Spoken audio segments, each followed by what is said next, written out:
Nanling Town. Years ago, the Han Dynasty court had already stationed heavy troops here. After the order to attack Tianshui was issued, generals from various divisions rushed in from the capital city, ready and waiting with everything prepared for battle. After everything was arranged in Tianshui, Chun Sansi returned to the Sky-Water continent for one last closed-door cultivation, then awaited the arrival of the final moment. Sky-Water continent. Bayong Path. ZZZ.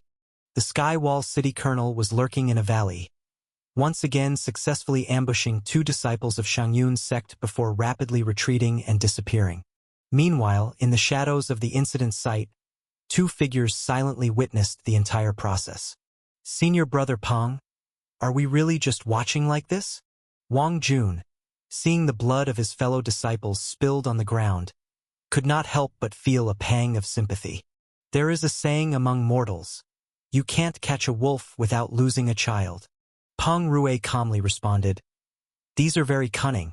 If there's no chance of a successful attack, they wouldn't show up at all, so how could we find their hiding place? Wang Jun could not refute.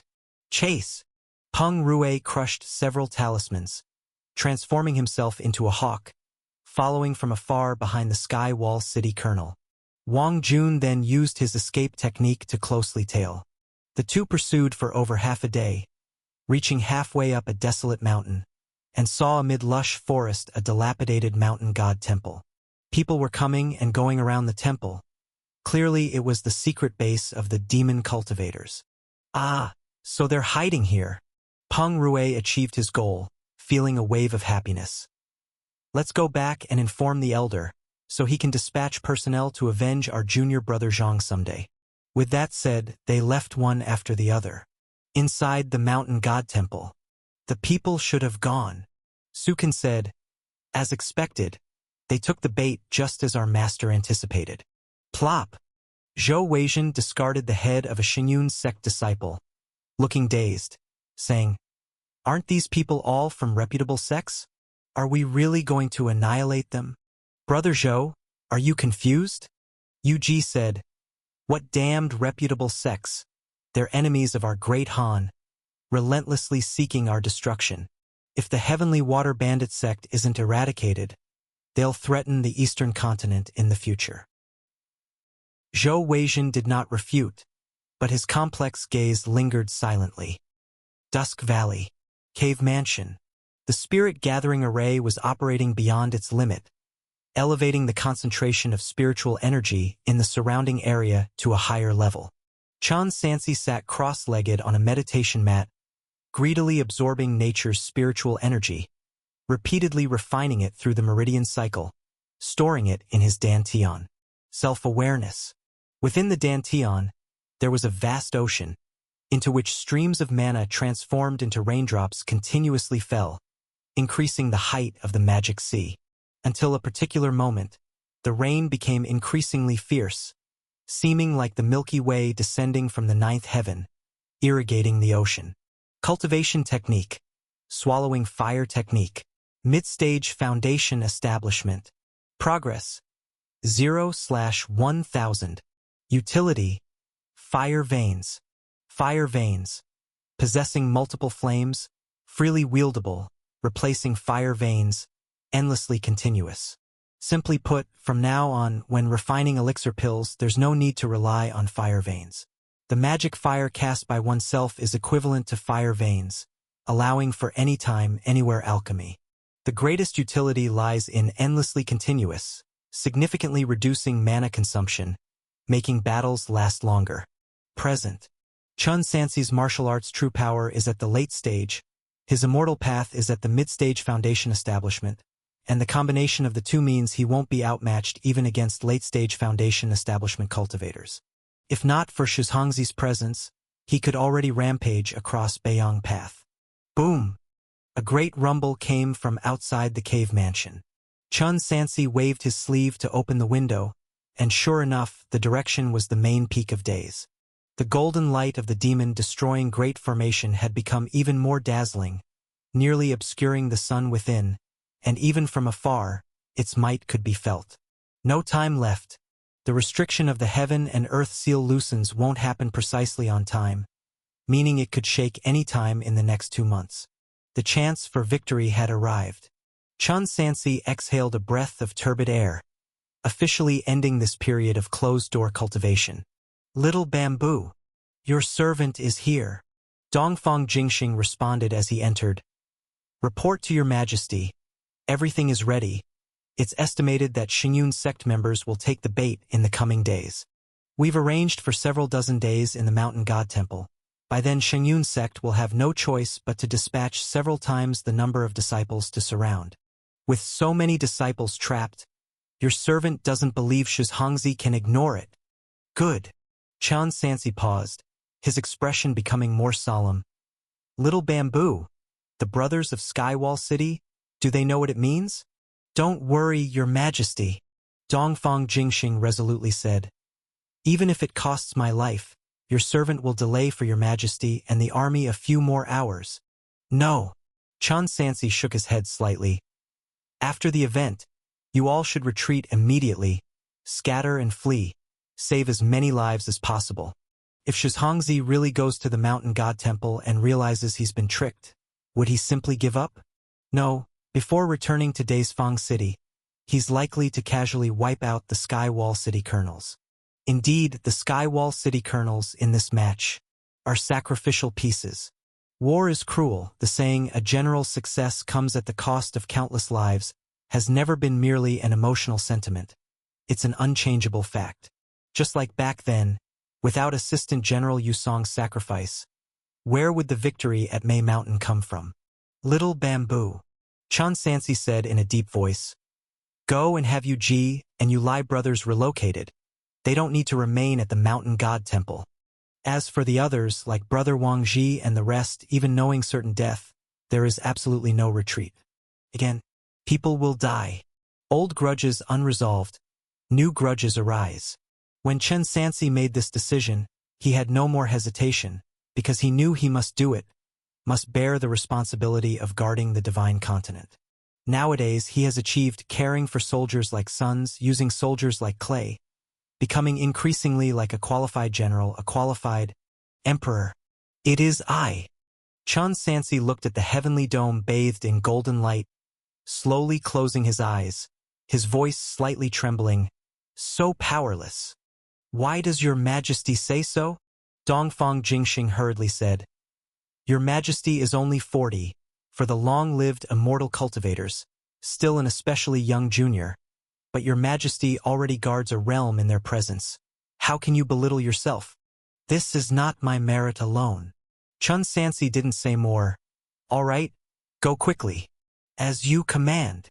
Dongfang Jingxing swiftly left. Boom! Meanwhile, a strong anomaly appeared again. But this time it was not from the Daesfang City, but within the Dusk Valley. "It is Bai Liangbi." Chun Sansi looked towards the direction of the Bai family master's cave mansion, understanding he broke through the realm just before today's dusk. "Mr. Shao!" A familiar voice rang in his ears. Shangguan Sihing flew over, speaking urgently. "I found it! Found it! Found what?" Chun Sansi reassured. "Taoist Shangguan. No need to rush. Speak slowly. Demon technique, dragon blood." Shangguan Siheng seemed to have made a major discovery, rendering him somewhat incoherent. "To be accurate, it's not that I found it. It's a core formation senior from the demon-slaying sect who sent word over 10,000 miles, informing me that the dragon blood of the submother blood fiend Jiaolong can be used to refine a dragon puppet." Dragon puppet? Chun Sansi had never seen such records. "Do you remember the habits of the submother Jiaolong? No matter the realm of the sub-Jiaolong, it is always controlled by the mother Jiaolong. Even if the mother Jiaolong orders the sub-Jiaolong to die, the sub-Jiaolong wouldn't hesitate at all." Shangguan Sihang explained. Based on this characteristic, someone in the demon sect invented a method to refine a dragon puppet. It only requires refining the blood of a sub-Jiaolong into a person, and then this person cultivates a demon technique, reaching a certain realm, and the person who refines the mother Jiaolong's blood can completely control the sub-Jiaolong through bloodline induction, turning it into a puppet with no consciousness. Combining with the characteristics of blood refining technique, Mr. Xiao, you should also realize by now what their layout over the years aimed to achieve, right? So that's it. Chen Sansi finally understood. Thus, the people from the Demon Suppression Department could force Bai Liangbi to hand over Earth, then perform a blood sacrifice, slaughter the entire Beiyang Road, pushing the realm of the dragon puppet one level higher. By then, not only would Shizhongzi die, but even the border of the Sky-Water continent might face significant problems. Truly a well-calculated plan. Mr. Xiao, Shangguan Siheng solemnly said, "What should we do next? It might be too late, but let's go check it out first." As Chen Sansi spoke, he flew towards the family head's cave mansion first. Buzz! The anomaly from breaking through to the golden body realm within the cave mansion continued.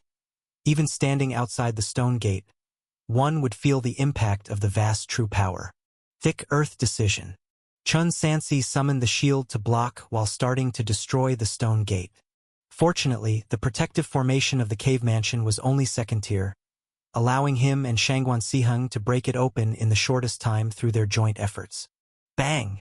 Chen Sansi punched open the stone gate, breaking into the cave mansion. Inside the training room, Bai Liangbi was suspended in midair, arms spread, meridians chaotic, undergoing the final breakthrough. In front of him, the body surface of a mud sculpture golden body was enveloped with countless golden threads, linking them together with the cultivator.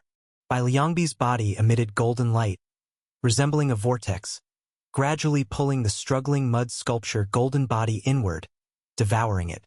At the breakthrough moment, the cultivator is basically devoid of combat power, because if interrupted, not only could he go mad, but he might also immediately perish. Family head Bai, Chen Sansi said directly, "We know the problem with the demon technique." He informed the other party about everything truthfully. No! Bai Liangbi suddenly opened his eyes wide. "I can't stop." It seems family head Bai still doesn't want to believe. Chen Sansi shook his head gently. At this point, he had done all he could. The choice of whether to become a puppet of the demon cultivators was now up to him. "I know what you're saying is true." Unexpectedly, Bai Liangbi did not question the authenticity of the dragon puppet. His facial features contorted in pain, as if enduring great agony, yet he had to continue refining the golden clay in front of him. "Oh!" Shangguan Siheng noticed something amiss. "Could it be that the bloodline sensing has begun, and they are already trying to control you? It feels like there is another soul inside my body," Bai Liangbi said painfully. "It is devouring me, trying to seize this body." As they spoke, the commotion from the destruction of the cave mansion attracted Bai Linshuan, the Bai family protector, who was also nearby. "Big brother." In his eyes, he witnessed Bai Liangbi's body surface slowly being covered with scales, gradually transforming him into a creature that was both human and inhuman. "Big brother, the one who killed father, is it you?" "It's me." Bai Liangbi's forehead veins bulged. It was father's arrangement. "In any case, there's no time to explain. Second brother, you must immediately hand the earth to Shangyun's sect, and then escape with the clan members. Leave Beiyang Road." "Hand it to Shangyun's sect? Is Big Brother planning to escalate things?" Bai Linshuan didn't doubt his brother. He just frowned and said, "Has it come to this? We have no choice." Bai Liangbi roared with eyes wide open. "Since they force me this way, then we will perish together." The dragon blood flowing in his body could sense the suppressing presence approaching quickly. Buzz! Along with the roar, the golden clay could no longer hold and was refined into Bai Liangbi's body, erupting with terrifying and violent evil qi. An eye-piercing blood light filled the sky. "Retreat quickly."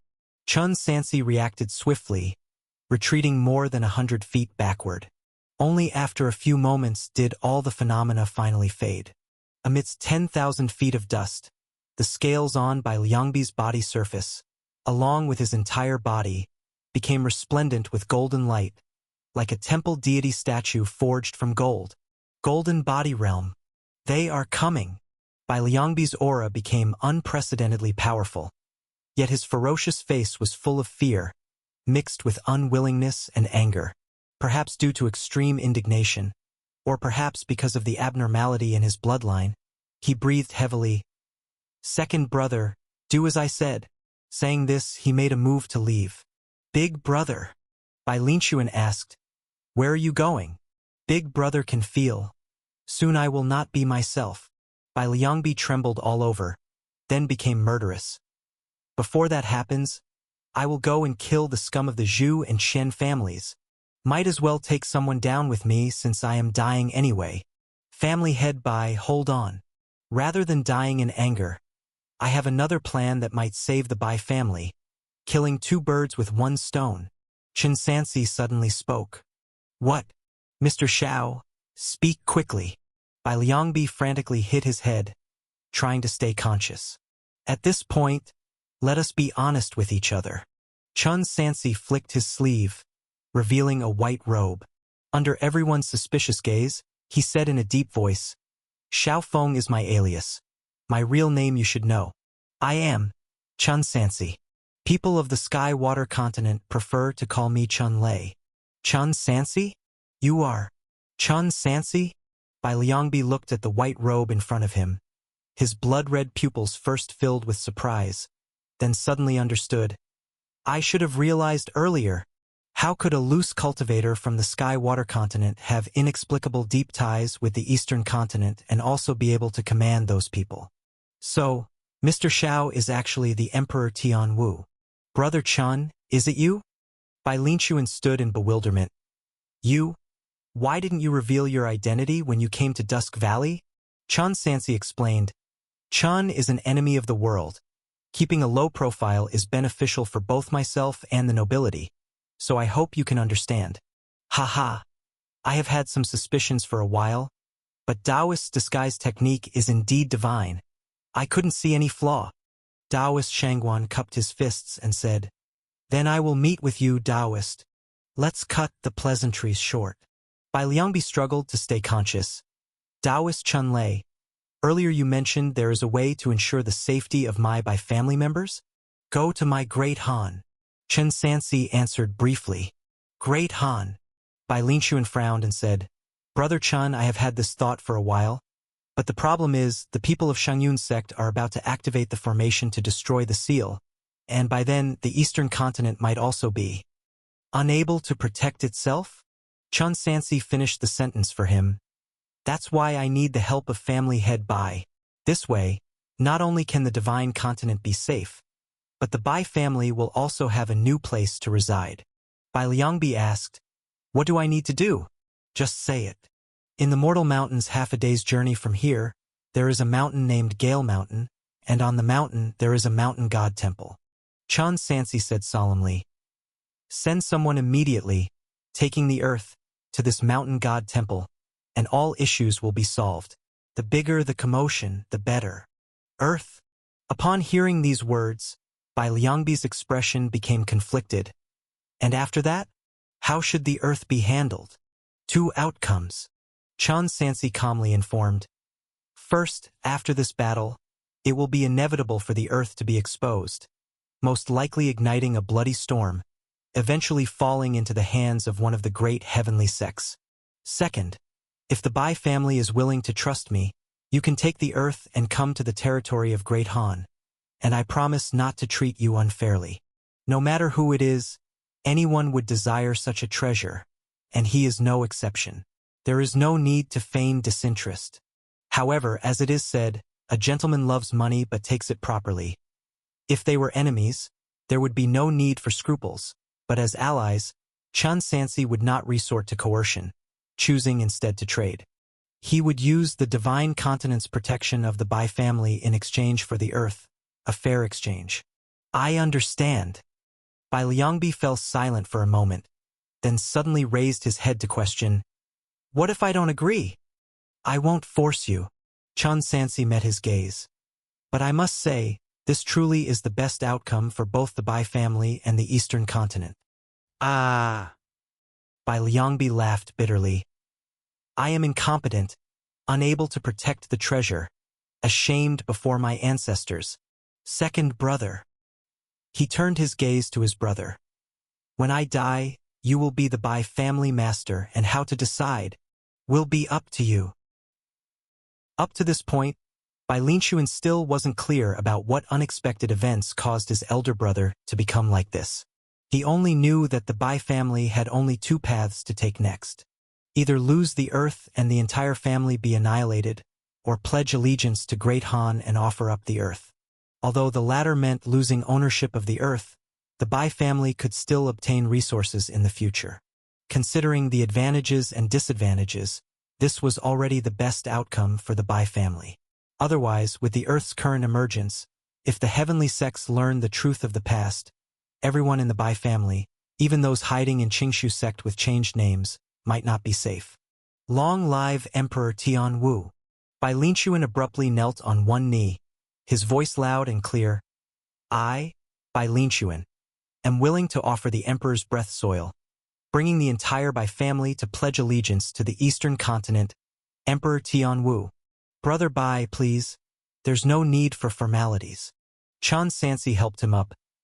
I can promise you that as long as Great Han exists, as long as the heavenly wall stands, I will ensure that the Bai family heritage continues without end, with sustained resources, and no matter how far I go, I will bestow upon the Bai family all that I can. Thank you, Your Majesty, for your grace. Bai Linshuan heavily kowtowed. With this promise, it was already more than enough for the Bai family. Elder brother, Bai Linshuan turned back to look, only to find that the Bai family master had, at some point, sat cross-legged, already lifeless, replaced by a surge of evil qi, spreading from his heart, quickly engulfing his limbs and body. Bai Liangbi, dead. Taking his place was a dragon puppet, without any self-awareness, entirely controlled by others. The refinement is complete, Shangguan Sihing solemnly informed. The two dragons must not meet. Once the parent and child dragon puppets approach each other, their bloodline connection will be fully activated, and the Bai family master will attack us ferociously. There's no time to lose. Chan Sansi ordered. Brother Bai, quickly retrieve the earth, head straight to Gale Mountain, and use the earth to create anomalies. Can you do it? No problem. Bai Linshuan nodded. The Emperor's earth is already a supreme treasure, naturally carrying a heavenly phenomenon. Visible throughout Beiyang's Dao I will go now. But my family members. The family head's order is still with me. I will mobilize them. Chan Sansi continued. Taoist Shangguan, how are the preparations for the formation on Gale Mountain? Don't worry, Shangguan Sihing said. Though I cannot invite a Golden Core Elder, I can create a pseudo-third-tier formation to temporarily trap those people. This matter, Chan Sansi originally planned to directly consume a large amount of National Destiny Xian Qi, using the Heavenly Book Array, and also left a considerable amount of Immortal Treasure Strange Fire in the Mountain God Temple. The demon-slaying sect's assistance has indeed saved a lot of trouble. The formation must not be neglected. This time it's due to insufficient formation expertise, which will waste a lot of resources. Moreover, the future refining of the Sealing Spirit Array also requires a considerable level of formation expertise. Shangguan Taoist, Chan Sansi said, after your people have set up the formation, they can leave directly. There's no need to stay there. Brother Chun, what are you saying? Shangguan Sihing said, since we share the same ideals, we of the demon-slaying sect are not afraid of death. Chan Sansi saw the other's calmness, and for a moment he didn't know whether to call the demon-slaying sect madman or possessing heart realm clarity. All right. He naturally wouldn't show womanly compassion. Then Shangguan Taoist, please follow me to Bai Linshuan some time. Shangguan Siheng summoned the talisman of the Linglong Pagoda. Days Fang City. 185 disciples of Shengyun sect gathered on the outskirts of the workshop. Demon path fiends are becoming more and more rampant. Peng Rue called out loudly. They kill our comrades and slaughter the innocent. We cultivators should slay demons and exterminate fiends. Upholding righteousness. Slay demons and exterminate fiends. Uphold righteousness. Depart. Avenge our comrades. With a command, Almost 200 disciples of Shangyun's sect then carried a large number of prepared talismans and magic artifacts and headed straight towards the direction of Gale Mountain. Main peak of days. Wang Jun rushed over to report. Master, senior brother Peng did not listen to advice and took away more than half of the people. Alas! Shizhongzi sighed deeply. Let him be, you should not just stand there. Go accompany Peng Rue, lest anything happens. The death of Zhang Jincheng has already made the second elder very unhappy. He talks badly about me to the sect master every day. If anything happens to Peng Rue, our entire Ziyun Peak might be punished. Master! Wang Jun's face showed difficulty. Senior brother Peng Rue, in terms of cultivation, is one step ahead of me. He wouldn't listen to my words. I might as well stay by Master's side and guard the demon-destroying Great Formation. You. Shizhongzi shook his head, seeing through the other's thoughts at a glance. Afraid of encountering danger, isn't it? Wang Jun remained silent. Afraid of what? I'm not going to scold you, Shizhongzi said with a chuckle. On the contrary, I'm not like those old stubborn ones in the sect. Among all the disciples, you are the one I think most highly of. Cultivation, only surviving qualifies you to cultivate. Otherwise, no matter how good your talent is, what's the use? I, for instance, was injured in my foundation due to competing and fighting fiercely with others when I was young, resulting in a lifetime with no hope of reaching nascent soul, even struggling at golden core middle stage. By the time I understood this principle, it was already too late. Wang Jun said nothing, only lowered his head further. All right then, help me return to the sect and deliver a message to the sect master, saying that the ceiling has started to loosen, and that the demon-destroying Great Formation will activate in half a month at the latest. Tell them to prepare to come over. Shizhongzi said, tossing a storage bag over. Inside are some elixir pills and cultivation technique insights. After delivering the message, stay quietly in the sect to recuperate and then cultivate in seclusion. Beiyang Dao doesn't need you. Thank you, Master.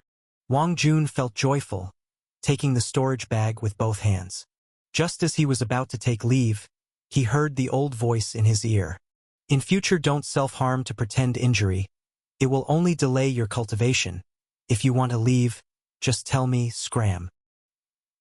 Wang Jun paused, bowed heavily with fists clasped, and then departed.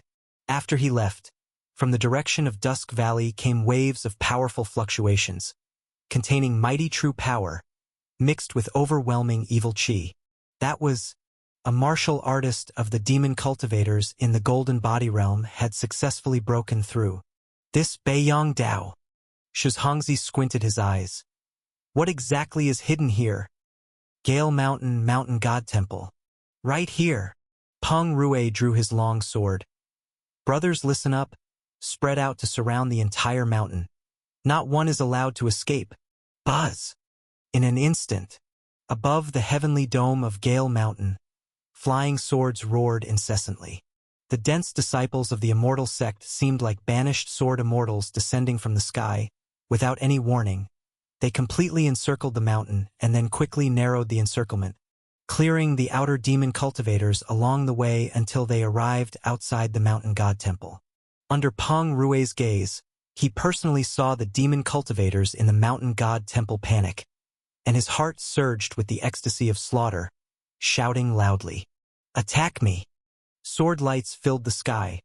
Like the Milky Way pouring down from the 9 heavens, mana surged, and the entire Mountain God Temple crumbled in an instant. Senior brother Peng, no one is here. However, the ruined temple was empty.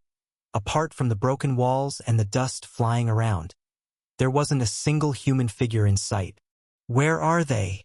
Peng Rue frowned. Search for them. Rumble. Before he could finish, the ground suddenly began to tremble violently, and dense mist rushed towards them, quickly covering several miles. Not good. It's an ambush. Peng Rue's heart skipped a beat. Retreat first. Where's the exit? Senior brother Peng, I think we're trapped here. The Shangyun sect disciples rushed around like headless flies and soon found that the fog so dense they could not see their hands was like a maze. Be careful.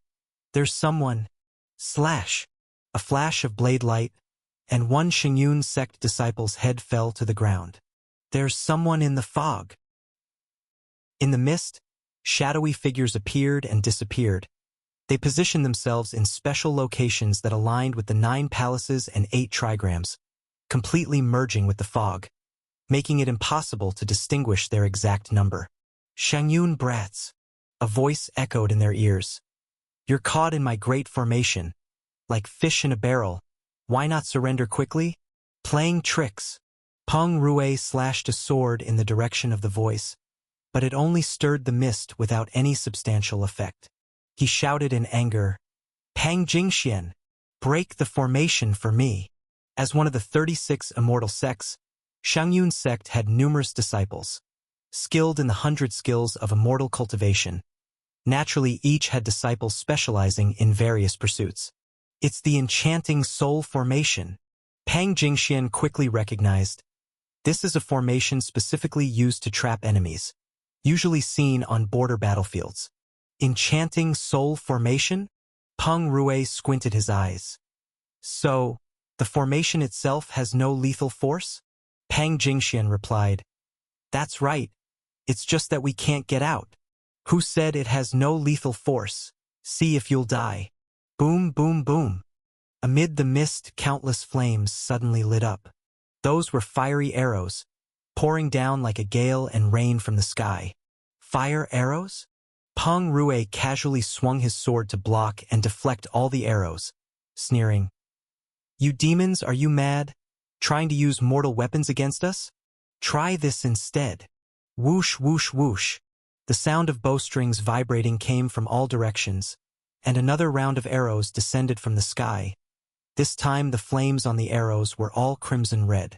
Peng Rue swung his sword again, only to feel an unbearably scorching heat.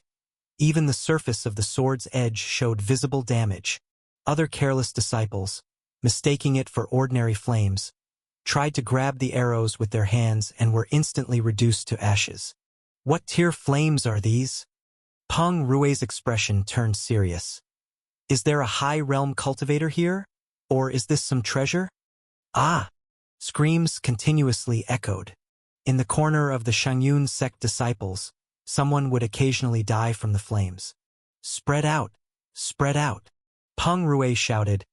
Pang Jingxian, hurry up and break the formation. This is a pseudo-third-tier array. Pang Jingxian, who had recently become a second-tier array master, was sweating profusely. Senior brother Peng, I'm afraid I'm powerless.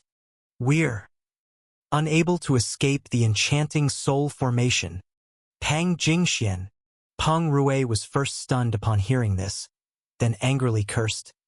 You dare call yourself a true disciple of the 7th Elder? I. Pang Jingxian said in great grievance. I'm only 40 years old this year. Isn't it normal to be a second-tier array master? Enough nonsense. Peng Rue reprimanded. Break it even if you can't. Otherwise we'll all perish here today. Pang Jingxian was speechless and could only instruct several fellow protectors to simultaneously take out the array plate and array flag to attempt breaching the 9 palaces' enchanting soul formation. Peng Rue held a flying sword, elixir pills, and talisman, fully enhancing himself, cautiously observing the surroundings to prevent any sneak attacks. Everyone, don't panic, someone consoled. There are so many of us trapped here. Elder Shizhongzi will soon notice the anomaly and come to rescue us. Indeed, the Elder will come to rescue us. Disciples of the Xingyun sect could only pin their hopes on the Golden Core Elder. An hour quickly passed. Peng Rue gradually sensed something was amiss. It was that this 9 palaces enchanting soul formation was indeed deceiving, but as Pang Jingxian said, it was used to trap rather than kill. After the initial waves of attacks, the people outside seemed to only maintain the formation without further assault, even plunging into an eerie silence at times. These people, Peng Rue pondered. Just trapping us but not dealing a fatal blow. What does it mean? We're waiting for the Elder. What are they waiting for? They. He furrowed his brows, suddenly comprehending. Luring the tiger away from the mountain. They're using us as bait to draw Elder Shizhongzi over. The purpose? The demon-crushing Great Formation? These people. Could they be from the Eastern continent? Peng Rue connected some threads and felt a shiver run through him. Since half a year ago, when these people murdered his fellow disciples, they began setting up step by step. Interesting. These ants have spent quite some effort for their self-rescue. Pang Jingxian. Peng Rue grabbed the cuff of his junior brother. Quick, find a way to escape or send a message out. Tell the elder not to come. The elder not coming? Then, wouldn't it be over for us? Stop babbling. Hurry. Days Feng City. Reporting to the elder. Zhu Qingfeng, due to an injury, was responsible for reconnaissance outside and thus did not fall into the encirclement. He was now wildly rushing back to the main peak of Days. It's bad, it's bad. Senior brother Peng and the others seemed to be trapped. Upon hearing this, Shizhongzi didn't have much of a reaction. He just slowly asked, "Is there any danger to life?" "Absolutely," Zhu Qingfeng said. "The Great Wind Mountain is a vast expanse of whiteness. It should be demon folks who set up the formation in advance. If the elder doesn't go quickly, senior brother Peng and the others might be in grave danger." Shizhongzi fell silent, not answering, just quietly gazing southeast as if waiting for something. Zhu Qingfeng was fretting but dared not urge further. About half a cup of tea later, several more Shenyun sect disciples fled back in disarray. Judging from their direction, it was distinctly from the Dusk Valley side. "Elder, something happened. Something happened." The leading disciple stumbled and fell to the ground. "We encountered 7 Kill sect demon cultivators halfway to the Dusk Valley to investigate. Not long ago." Shizhongzi noticed anomalies from Dusk Valley and immediately sent people to check it out. Yet now it seems it was too late. "Investigate further," Shizhongzi said. "Call the Demon Suppression Department and Ronghua City's people to go together." "Elder," Zhu Qingfeng urgently and fearfully said. "What about senior brother Peng and the others? You can't just ignore them." Outside Dusk Valley, 7 Kill sects Chao Dongjun, Ronghua City's Jiangshang, and the Demon Suppression Department's 8th Prince Zhao Sun gathered together. The dragon puppet is complete. Chao Dongjun abruptly opened his eyes, his cheeks covered with dense dragon scales. "Send the order for the subordinates to begin the blood sacrifice. City Lord Jiang, 8th Prince, you two must now immediately enter Dusk Valley with me. Control the dragon puppet to seize the Emperor's breath soil, and then complete the blood sacrifice as fast as possible." "Already arranged," Zhao Sun said softly, "but the people from the Demon Suppression Department can't accompany you. I also have to withdraw soon." "I understand," Chao Dongjun said. "After acquiring the earth, the 8th Prince should depart first. This time," Zhao Sun paused, "I must thank the 7 Kill sect for the assistance." "Hee, you're too kind," Chao Dongjun leisurely said. "Since our sects are in a life and death alliance with the Song dynasty, we should work in unity, share victories and defeats. After acquiring the earth, please ensure the Song dynasty court keeps it secure without revealing any information. Otherwise, one careless move could lead to a total loss." "Rest assured, Master Chao," Zhao Sun confidently said. "The court is well prepared and will surely hide it without a trace. The scheme on Beiyangdao will be unknown even to the sects above." "Congratulations, congratulations." Jiang Shang cupped his hand. "With this treasure, the court will advance rapidly in the coming century. I believe it will soon become a true immortal court." "Naturally," Zhao Sun squinted. "For tens of thousands of years, the cultivation world's order has been chaotic, competing and fighting without end. They are nothing like cultivators, barely worse than bandits. Thus, this world needs order. It needs a court that can suppress the ages to maintain the rightful order. This responsibility should be undertaken by our Song dynasty. All right, let's start moving." Earlier, the phenomenon of breaking through the golden body realm came from within Dusk Valley, drawing the attention of the disciples of the Shangyun sect. "We must act swiftly to avoid alerting that old thing, Shizhongzi." As soon as the words were spoken, the three of them each put on their magical masks, concealing their original faces and characteristics, then flew straight towards Dusk Valley. But just as they set off, a strong phenomenon erupted once again from the valley ahead. Boom! Within their view, the entire Dusk Valley suddenly began to quake significantly, like an earth dragon turning over. Even several small mountain peaks were tilting and collapsing at a visible speed. A seven-colored auspicious radiance shot up to the heavens, soaring into the skies, then returned to illuminate the earth.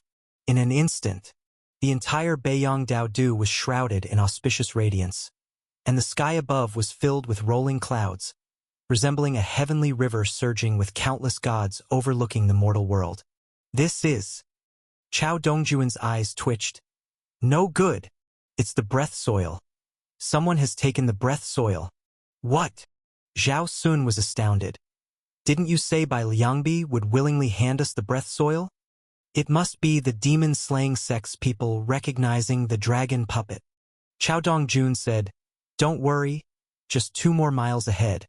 I can activate the dragon puppet. They have no core formation cultivators. They can't stop us. Then hurry. Careful. As they spoke, a towering Linglong pagoda descended from the sky, with the force of Mount Tai pressing down, aiming for their heads.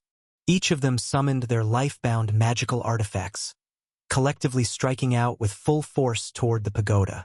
Boom! Along with a muffled sound, the Linglong pagoda flew backward, revealing 2 figures hidden behind it, standing side by side as a white robe and a green robe. The one in the white robe held a long spear in one hand and a sword in the other, with fierce flames burning in his 7 orifices, hovering beneath the 7-colored clouds, like a god or a demon. This appearance was exactly as depicted on the wanted poster. Who else could it be but the mortal Emperor Tianwu? Chun-Lei. Well then, Chao Dongjun sneered. So it was you, kid, all along, colluding with the demon-slaying sect to stir trouble. What, you want the breath soil too? Ha-ha, mortal emperor. Zhao Sun mocked. Given the current situation, shouldn't you be heading to the Great Marsh's main peak to find Shizhongzi and figure out how to protect your shell?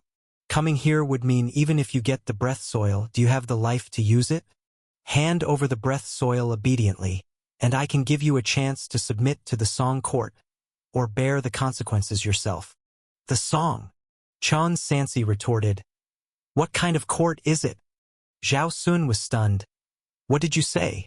I said, what kind of court is the Song? Chun Sansi said expressionlessly. At your founding, you were merely the puppet chosen by a word from the heavenly sex superior to help handle miscellaneous affairs. At most, you're equivalent to a second-rate sect. Why, and with what qualifications, dare you speak of having me submit to the Song Court? On the contrary, my great Han is newly established and indeed needs some manpower. Why don't your Song Court come to submit, and you won't be denied the position of Marquis in the future. But delay any longer, and extinction is your fate. Arrogant brat. Struck by the word, puppet, Zhao Sun burst into rage. Where does a mortal court get such arrogance? He's deliberately stalling for time. Stop wasting words. Chao Dongjun saw through it, did not delay. His figure swelled 2 rounds, turning into a dragon-like fierceness, wielding a saw-toothed crimson broadsword, leaving afterimages, directly rushing toward the white robe. Ronghua City's city lord Jiang Shang followed closely, a mixed-element golden blade like a majestic mountain, slashing towards his opponent's head. The 8th Prince Zhao Sun was about to strike when a sword stabbed toward his face. Zhao Laoba, your opponent is me. Shangguan Sihing. How come you're everywhere? The two fell into a fierce battle. On the other side, Chun Sansi floated in the air, unwavering, until the crimson broadsword was just a few inches away. He fiercely thrust out the long spear, crossing over the sword's edge, changing its attack direction while directly stabbing towards the opponent's throat. In an instant, Chao Dongjun felt as if he were in a furnace, hurriedly retreating, barely avoiding the spear's light. And Jiang Shang's mixed-element golden blade was firmly blocked by the dragon abyss sword, unable to move further down. 10,000 sword sky. Chao Dongjun was about to attack again when he saw dense sword chi surging from behind the white robe, gathering into a giant sword over 10 feet, smashing straight toward the heavenly spirit, forcing him to use spells to block. Chan Sansi seized the opportunity to repel Jiang Shang, then wrapped in the burning sky fire, charged straight at Chao Dongjun, who let out a beast-like roar, choosing to confront head-on. Not far away, Jiang Shang hurried back, joining with the 7-kill Hall Master in a pincer attack, 3 caught in a melee. Under the 7-colored clouds, continuous thunderous booms echoed. Chao Dongjun and Jiang Shang, one has achieved true power perfection, the other is at late-stage foundation establishment. Even though they joined forces, they still couldn't deal with the white robe in front of them. The opponent wielded a long spear and long sword, flawlessly displaying martial arts, pressing them aggressively. If it weren't for superior cultivation realm, the two of them probably wouldn't be able to match. This guy! Chao Dongjun was a bit astonished inside. He remembered this guy being just a mid-stage true power martial artist a decade ago, but now, he can easily handle 2 cultivators with late-stage foundation establishment combat power. Estimated to have dual cultivated on the martial arts and immortal path, with martial arts reaching at least true power late stage, and immortal path likely mid-stage foundation establishment. Based on this pace, the opponent would likely possess top-grade or even heavenly-grade spirit roots, making him exceptionally gifted in martial arts as well. If nothing unexpected happens, within a few decades, he'll be fully capable of forming a golden core. Could it be that from such a barren land, a core formation cultivator could truly emerge? If a core formation cultivator appears, it's going to be troublesome for the Eastern continent to handle. Burning sky breathing skill? Chao Dongjun gradually realized that his meridians were getting eroded by flames during the clash, rapidly consuming true power, quickly deducing the opponent's martial arts origin. If the fight continues like this, the two of them might get killed across realms. Meanwhile, the 7-colored divine light in the sky suddenly started to retract. All auspicious phenomena converged towards the distant south, growing increasingly faint. Not good. Someone's trying to escape with the Emperor's breath soil. Chao Dongjun became anxious. City Lord Jiang, let's not stall with this guy any longer. Things have escalated. The urgent task is to quickly activate the dragon puppet and seize the breath soil. Got it. Jiang Shang shouted. Leave this to me. Damn it. Chao Dongjun attempted to evade multiple times. Yet with any slight thought of retreat, the flame-encased Longdan bright silver spear would appear right in front of his face. He steeled his heart and directly pulled out a blood-red talisman. Activating it, a skull instantly appeared, opening its bloody mouth towards the white robe. Talisman treasure. It is refined from the magic treasure, blood evil demon bone. Chan Sansi did not intend to resist the talisman treasure head-on. His figure flickered, retreating over a dozen yards away. Chao Dongjun also seized the opportunity to leave at length. The battlefield now only has Jiang Shang left. The mana within his dantian had already burnt out significantly. Knowing he's no match, seeing Chao Dongjun leave smoothly, he also pinched a mantra trying to withdraw. Where are you going? Chan Sansi drew his bow and nocked an arrow. The bowstring pulling back revealed the magic-eating cicada, carrying majestic true power, transforming into a streak of light aiming at the city lord's back. Magic-eating cicada? Jiang Shang, familiar with Qiu Yan, naturally knew the power of the magic-eating cicada cultivated by his counterpart, never expecting it would be used as an arrow by this guy. Moreover, no matter how he dodged, he couldn't evade. The biggest weakness of the magic-eating cicada is its difficulty in approaching the enemy. But at this moment, this weakness was entirely overcome. Boom, boom, boom. Several magic-eating cicadas exploded. Jiang Shang summoned a magic artifact to block while staggering backward. At the same time, Chan Sansi attacked again. The burning skyfire on Dragon Abyss sword transformed into the fiercer 10,000 Beast Fierce Fire. With one slash, he decapitated the opponent. Over 100 yards away. Seeing the situation taking a wrong turn, Zhao Sun exchanged a blow with Shangguan Siheng, then summoned his Mount Zhou, fleeing far away. No need to chase. Chen Sansi arrived beside him. Their goal here was initially to stall for time. This amount of time was enough to complete their initial arrangement. And he had more urgent tasks to handle. Transmit the order. Deploy troops to Heavenly Water. Due to a large number of Shangyun sect disciples being trapped in South Mountain, the defensive strength of the demon-suppressing Great Formation now extends beyond the sect's own disciples. The cultivators of the Li family are also mobilized in full force. Elder Zhu Qingfeng urgently hurried back to report. Something big has happened. Something really big. In cultivation, one must maintain composure. This flustered manner is inappropriate. Shizhongzi interrupted the other, soothingly said, "Speak slowly. What is the situation at Dusk Valley?" The perimeter is entirely filled with demon cultivators from the Seven Kills sect. Our disciples cannot approach Dusk Valley, but we have seen demon cultivators in other areas of Beiyangdao engaging in massacres and collecting the blood of live humans. It must be a blood sacrifice. Zhu Qingfeng stammered. It's uncertain. It might be related to the battle between righteous and demon sects at the border. Definitely planned for a long time. Shizhongzi calmly asked, "How many demon cultivators are there?" "The sky is covered with them." Zhu Qingfeng's words were ambiguous, making it difficult to discern the true situation. Elder Shizhongzi, until an elderly white-haired elder hurried back. "Indeed, there is a problem, but it's not aimed at us. A large number of demon cultivators have emerged in Beiyangdao, using the name of the Seven Kills sect for blood sacrifices. Among these demon cultivators, there are people from several major families. Under the current circumstances, relying solely on the personnel from the Beiyangdao Demon Suppression Department and Ronghua City will probably not be enough to suppress them." Shizhongzi pondered. Many years ago, the demon path defilements of the corpse refining sect often used similar blood sacrifices for cultivating zombies. What kind of evil arts is the Seven Kills sect practicing this time? The 3 realms and 6 paths are corrupted by such unscrupulous individuals. What about Great Wind Mountain? Is there any news? Not yet. Li family ancestor Li Chang said solemnly. Elder, if you don't intervene, those disciples are likely doomed.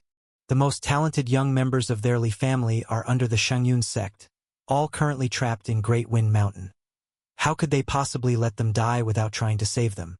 Indeed, we cannot leave them unrescued. Shizhongzi sighed slightly. These are more than 100 disciples. If they were all to perish here, not only would the sect master and supreme elder be furious, but he himself, this old man, would likely have no face to return. But the demon-suppressing Great Formation. Boom! As Shizhongzi carefully contemplated, suddenly glorious 7-colored spirit lights illuminated the sky above, an auspicious phenomenon encompassing the world. Hiss! What is happening? Such a phenomenon! Li Chang stared, bewildered. Could it be a 4th rank or even an ancient treasure appearing? Wait, isn't that the direction of Dusk Valley? The always steady Shizhongzi abruptly stood up when the celestial phenomenon appeared, his expression becoming extremely complex. This auspicious sign definitely exceeds 4th rank. It won't be long before all high-realm cultivators near Beiyangdao send people here. What is this thing? Located at Dusk Valley. Could it be? The divine wood spirit liquid was merely a decoy, and the Bai family is hiding something even more precious? Lost in thought, the auspicious sign between heaven and earth briefly appeared then vanished, leaving only a trace of spirit light heading south, in the direction of Great Wind Mountain. It seems now, Shizhongzi murmured, the 7 Kills sect's blood sacrifice is likely related to this treasure. No, we can't just watch anymore. Li Chang, guard this place well. I'll be back shortly. Rest assured, Elder, Li Chang said confidently.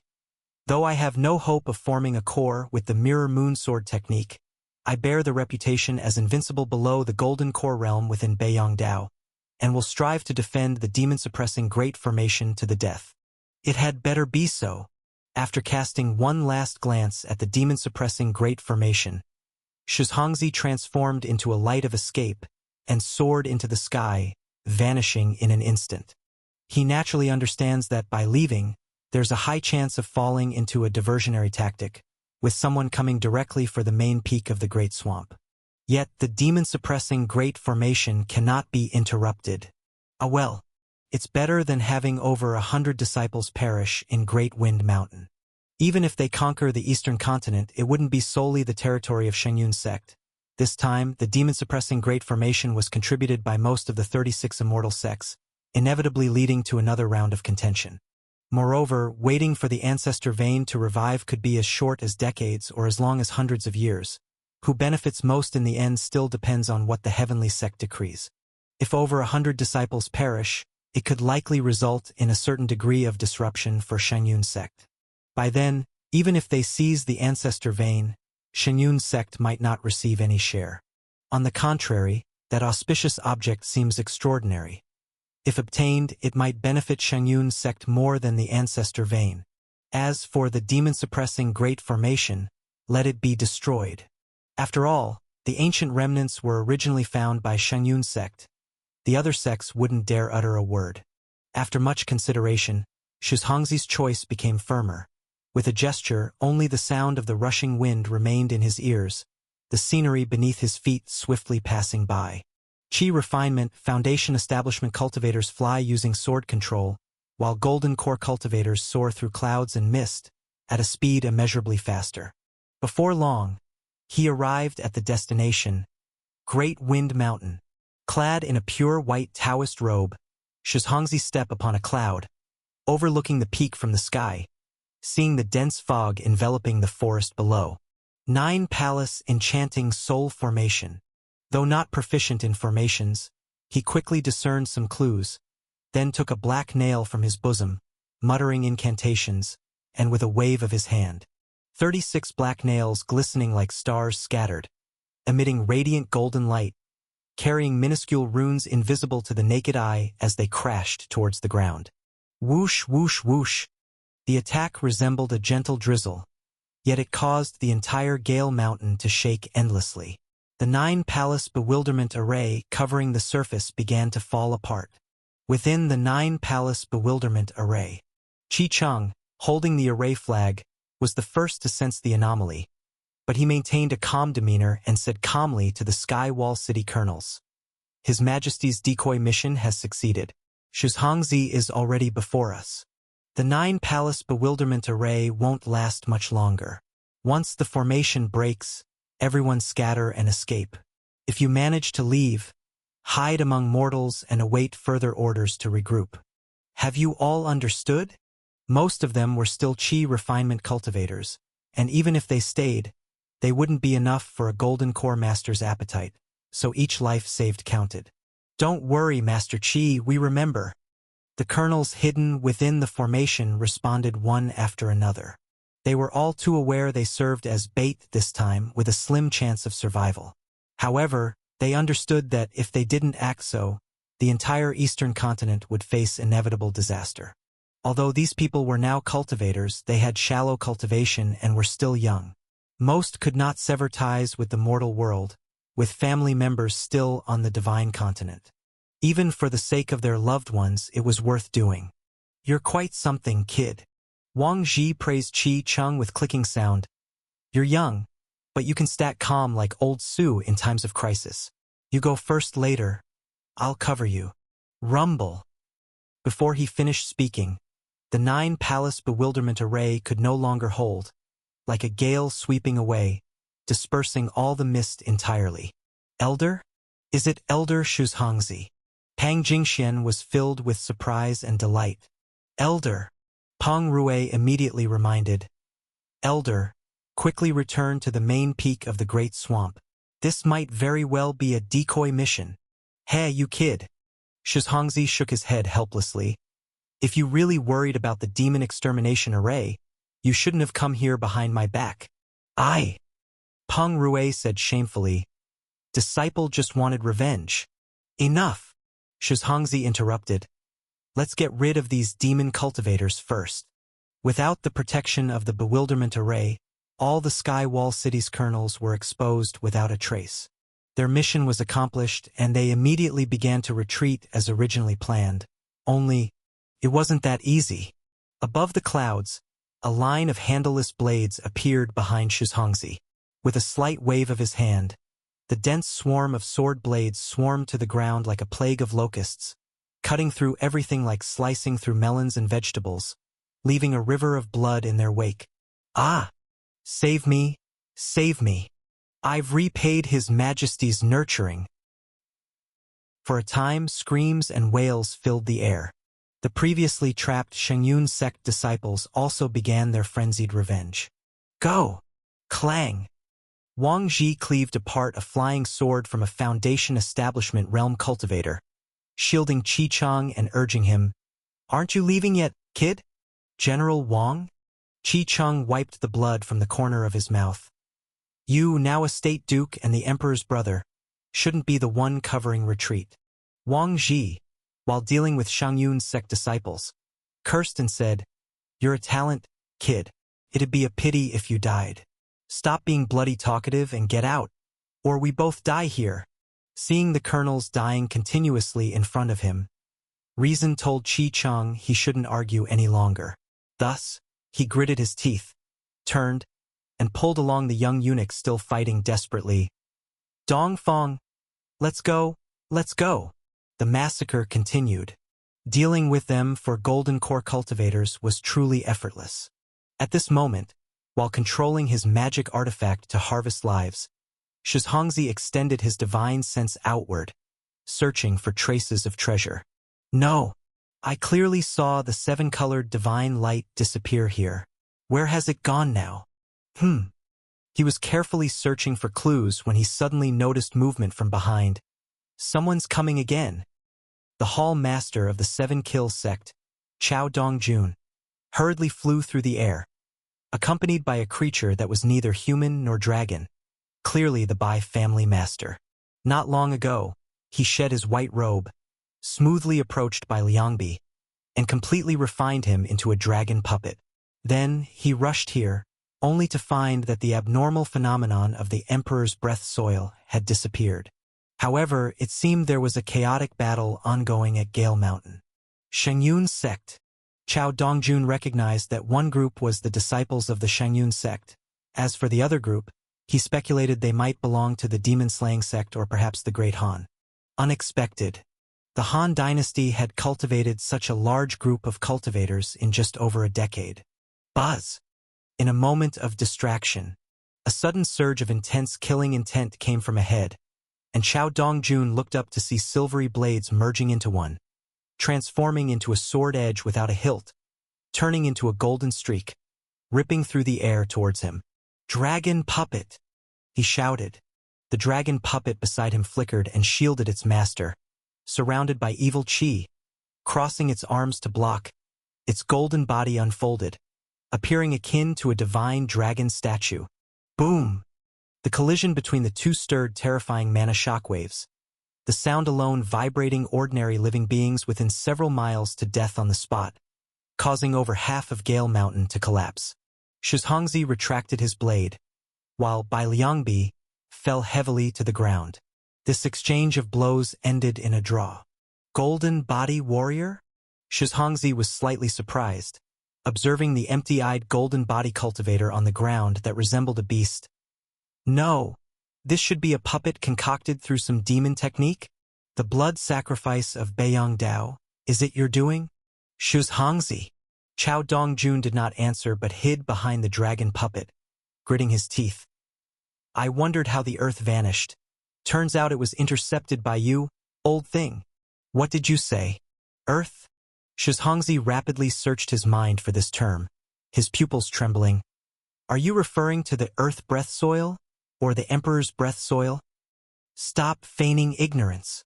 Chao Dongjun's eyes were filled with rage. Shizhongzi, this dragon puppet of mine is not something you can contend with. Hand over the earth, and I'll spare your old life. They had been plotting in Beiyang Dao for years. Finally succeeding, how could it fall into someone else's hands? Whether this puppet can defeat me is still in question. Shizhongzi said, but I also came seeking treasures and have not seen this so-called earth breath soil. Ha ha ha ha. Upon hearing this, Chao Dongjun let out a cold laugh. Shuzhongzi, do you think I'm some 3-year-old? Easily deceived. The matter of the earth. Is it something the Shengyun sect can guard? Even if they obtained the earth, there's no way they would admit it. If you refuse to hand it over, then I'll have to send you on your way. Chao Dongjun realized that the matter of the earth could not be concealed any longer. But at this point, he could only try to seize it. Bang! By Liangbi, resembling a divine statue, enveloped in rolling evil qi, hurled himself forward like a meteor from the sky. Hee. In this instant, Shuzhongzi suddenly pieced together the sequence of events and let out a self-mocking chuckle. He not only fell for an unavoidable diversion but also became a tool for someone else's plans. What a scheme! Hiding in the shadows, unknowingly led a golden core cultivator like him astray. But who set this trap? Was it someone from the demon-slaying sect, or Emperor Tianwuchen Lei from the eastern continent? Devious, cunning, truly devious. There was no time to contemplate further. Shuzhongzi had to maneuver his life-bound magical artifact to prepare for the puppet's mighty blow, sighing inwardly. A golden body warrior and a puppet at that, today it seems he would be at a disadvantage. Beiyangdao, desolate mountain peak. Su Wenkai, dressed in feather fan and silken robes, stands atop a giant rock, gazing over the terrain and topography within 100 miles. 2 Eastern Factory eunuchs are responsible for his close protection while unfurling a huge map of Beiyangdao. He holds a brush, sketching on it, and after a long period, he slowly puts it down. All right, submit this to General Feng Yong. Yes, Prime Minister. One of the eunuchs rolls up the scroll and carries out the order. Cough, cough. A gentle breeze blows as Su Wenkai, with gray sideburns, coughs twice, overlooking the endless sun and moon landscapes, lets out a long sigh. The mountains are high, the waters long, like mayflies seeing the blue sky. Old Su.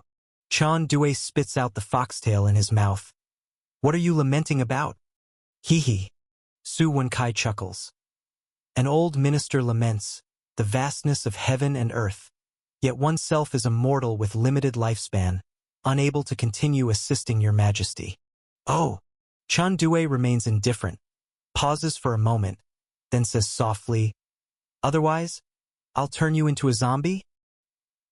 Su Wenkai smiles bitterly and shakes his head. Your Highness has a unique perspective, but such heretical magic harms the heavenly Tao. Even if successful, it would be unacceptable to heaven and earth. Your Highness should spare this old minister. Over the years, he has studied numerous texts from the cultivation world and knows quite a bit about cultivation. It is your Highness himself who should diligently cultivate to assist your Majesty in the future, to conquer heavenly water and uphold the great Tao. Chun Due yawns, seemingly uninterested. Su Wenkai shakes his head and says no more, only gazing at the sky, pinching his fingers, and says, it's about to rain on Beiyangdao, the perfect time to dispatch troops. Hey, old Su. Chun Due perks up. Though you're just a mortal, you have skills that even cultivators don't possess, like observing heavenly phenomena. Teach me, won't you? Your Highness is esteemed. It's better not to dabble in such techniques that invite 5 failures and 3 lacks. Su Wenkai says, Your Highness, please follow me to leave this place. It's time to join the army and march on heavenly water. Northern Ridgetown. Since several years ago, the Heavenly Assault Army has stationed and resided here. This group of Heavenly Assault Army consists of over 5,000, drawn from the once-renowned Bailiang Army, combined with selected elites from the Great Han Dynasty. In the eyes of the local commoners, they are akin to heavenly soldiers and generals, because the mounts they ride are not traditional war horses, but heavenly horses, previously only seen in storybooks and heard from storytellers in tea houses. Some run swiftly on the ground like lightning, some soar through the sky like thunderous torrents, coupled with cavalry in armor, wielding weapons, training day and night in the skies above. Their majestic power inspires awe. Boom, boom, boom. This day, war drums suddenly sound, reverberating within 100 miles. The usual scene of heavenly soldiers training reappears. Clouds in the sky begin to surge. Heavenly horses spread their wings, carrying armored soldiers to rush into the heavens. Look quickly. This ship, how is it flying in the sky? It truly is. Indeed, immortals. Our great Han Dynasty's troops are heavenly soldiers and generals. Clang! At the forefront of a battleship, Feng Yong raises a long knife high, his voice resounding like a mighty bell throughout the heavens and earth. Mobilize, advance! Baiyangdao. Amidst a land soaked with blood from slaughter, thick dark clouds unknowingly shrouded the sky. Crack! Accompanied by a sudden thunderclap, torrential rain began to pour, washing away the bloodstains on the muddy ground and the steep peaks. Within days, Fang City, the vigilance became more stringent than ever. The Li family, disciples of Shangyun's sect, and the majority of the Demon Suppression Department personnel, all gathered here, protecting the safety of the demon-crushing formation. Report to the ancestor. City Lord Jiang Shang of Ronghua City has defected to the demon cult, and the guest elder cultivators in the city have mixed with the 7 Kills sect people. Ancestor, 8th Prince is missing. Someone saw Elder Shizhongzi fighting fiercely with a demon cultivator in the Gale Mountain area. Then they chased each other away. No news yet. Chu Lingchuan's few men have colluded with the 7 Kills sect. The Zhang family is experiencing internal strife. Under the blood sacrifice, the entire Baiyangdao descended into chaos. Ancestor, what should we do next? Li family ancestor Li Cheng solemnly said, "It has nothing to do with us. Focus on our own tasks." But, a young disciple hesitantly said, "Shouldn't we send some forces out? If we don't take action, I fear the commoners in Baiyangdao will be slaughtered entirely." Let them be slaughtered. What does that have to do with us? Li Cheng said expressionlessly. If anything happens to the demon-crushing formation, it would be the doom of my Li family. Go. Gather all non-family guest elders in the Fang City. Anyone with combat power above Foundation establishment. Bring them all to the main peak. Yes. After sending one away, soon another group hurried back. This time, it was none other than Peng Rue, a disciple from Shangyun's sect. He rushed back in a helter-skelter manner and straightforwardly said, "Elder Shizhongzi encountered a formidable opponent and cannot extricate himself. We specially hurried back to check. How are things here?" "Ah, it's young Taoist Peng." Li Cheng said, "Everything is as usual, no anomalies. Be extremely careful." Peng Rue stared at the pouring rain, his expression stern. "Today, someone will surely take advantage of the chaos to attempt to sabotage the demon-crushing formation. Rest assured, young Taoist," Li Cheng confidently said. "With the people from the Demon Suppression Department, there are more than 400 cultivators inside and outside the Fang City. The main peak is protected by the Mountain Protection Array, and with me here, unless there's an attack by 1,000 demon cultivators simultaneously or a golden core arrives, there will be no mistake. Workshop Transmission Array. Ancestral Order. All guest elders. Proceed to the main peak. Protect the Great Formation. Ancestral Order all." Several cultivators responsible for delivering orders flew over the workshop sky on flying swords, continuously conveying directives. This place mainly oversees the transmission array, but in reality the defense isn't particularly strict, nor are there many people, as the transmission array hasn't been activated for many years. "Brother Chu." Su Yuliang passed by this place and urged, "Why are you still staying here? Join us at the main peak to guard the demon-crushing Great Formation." "But," Chu Lingchuan said, "what about the transmission array? What does it matter?" Su Yuliang said in confusion, "As long as you take the token, isn't that enough?" Taoist Su makes a reasonable point. Chu Lingchuan said, "You go ahead. I will follow shortly." "All right." Su Yuliang said no more and swiftly departed. Near the transmission array, quickly only Chu Lingchuan and a few others remained. One person approached him and whispered, "Taoist Chu, we can begin. Are you sure? Chu Lingchuan looked at the other party. Are you really confident? Once the transmission array opens, there would be no turning back. That golden core has been diverted by His Majesty's design, and our great Han army is waiting outside the transmission array. The Skywall City Colonel said, Please, Taoist Chu, activate the array quickly. Do not delay the hour. I understand. Chu Lingchuan had previously sworn a great heavenly Tao oath, so he dared not violate it. After pondering a moment, he addressed ahead, Taoist Zhuang, do you have the token for the transmission array? To link the transmission array to the Eastern continent, it requires both a primary and secondary token to formally activate it. Of course, it's with me. The cultivator surnamed Zhuang came at the sound. Brother Chu, is there something wrong? Nothing. Chu Lingchuan made a gesture to leave, but suddenly, as he turned, he summoned a flying sword, and his mana surged wildly, shouting, Borrowing your token for a moment. The cultivator surnamed Zhuang was unprepared and hit at a vital point, losing his ability to resist on the spot, lying on the ground barely alive. Taoist Chu? What are you doing?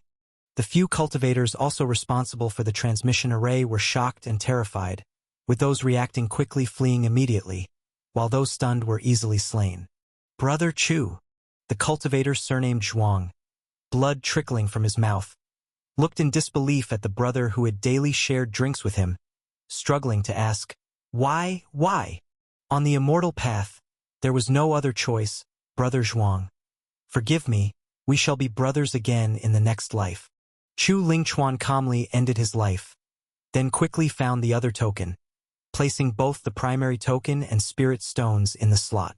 The transmission array then activated.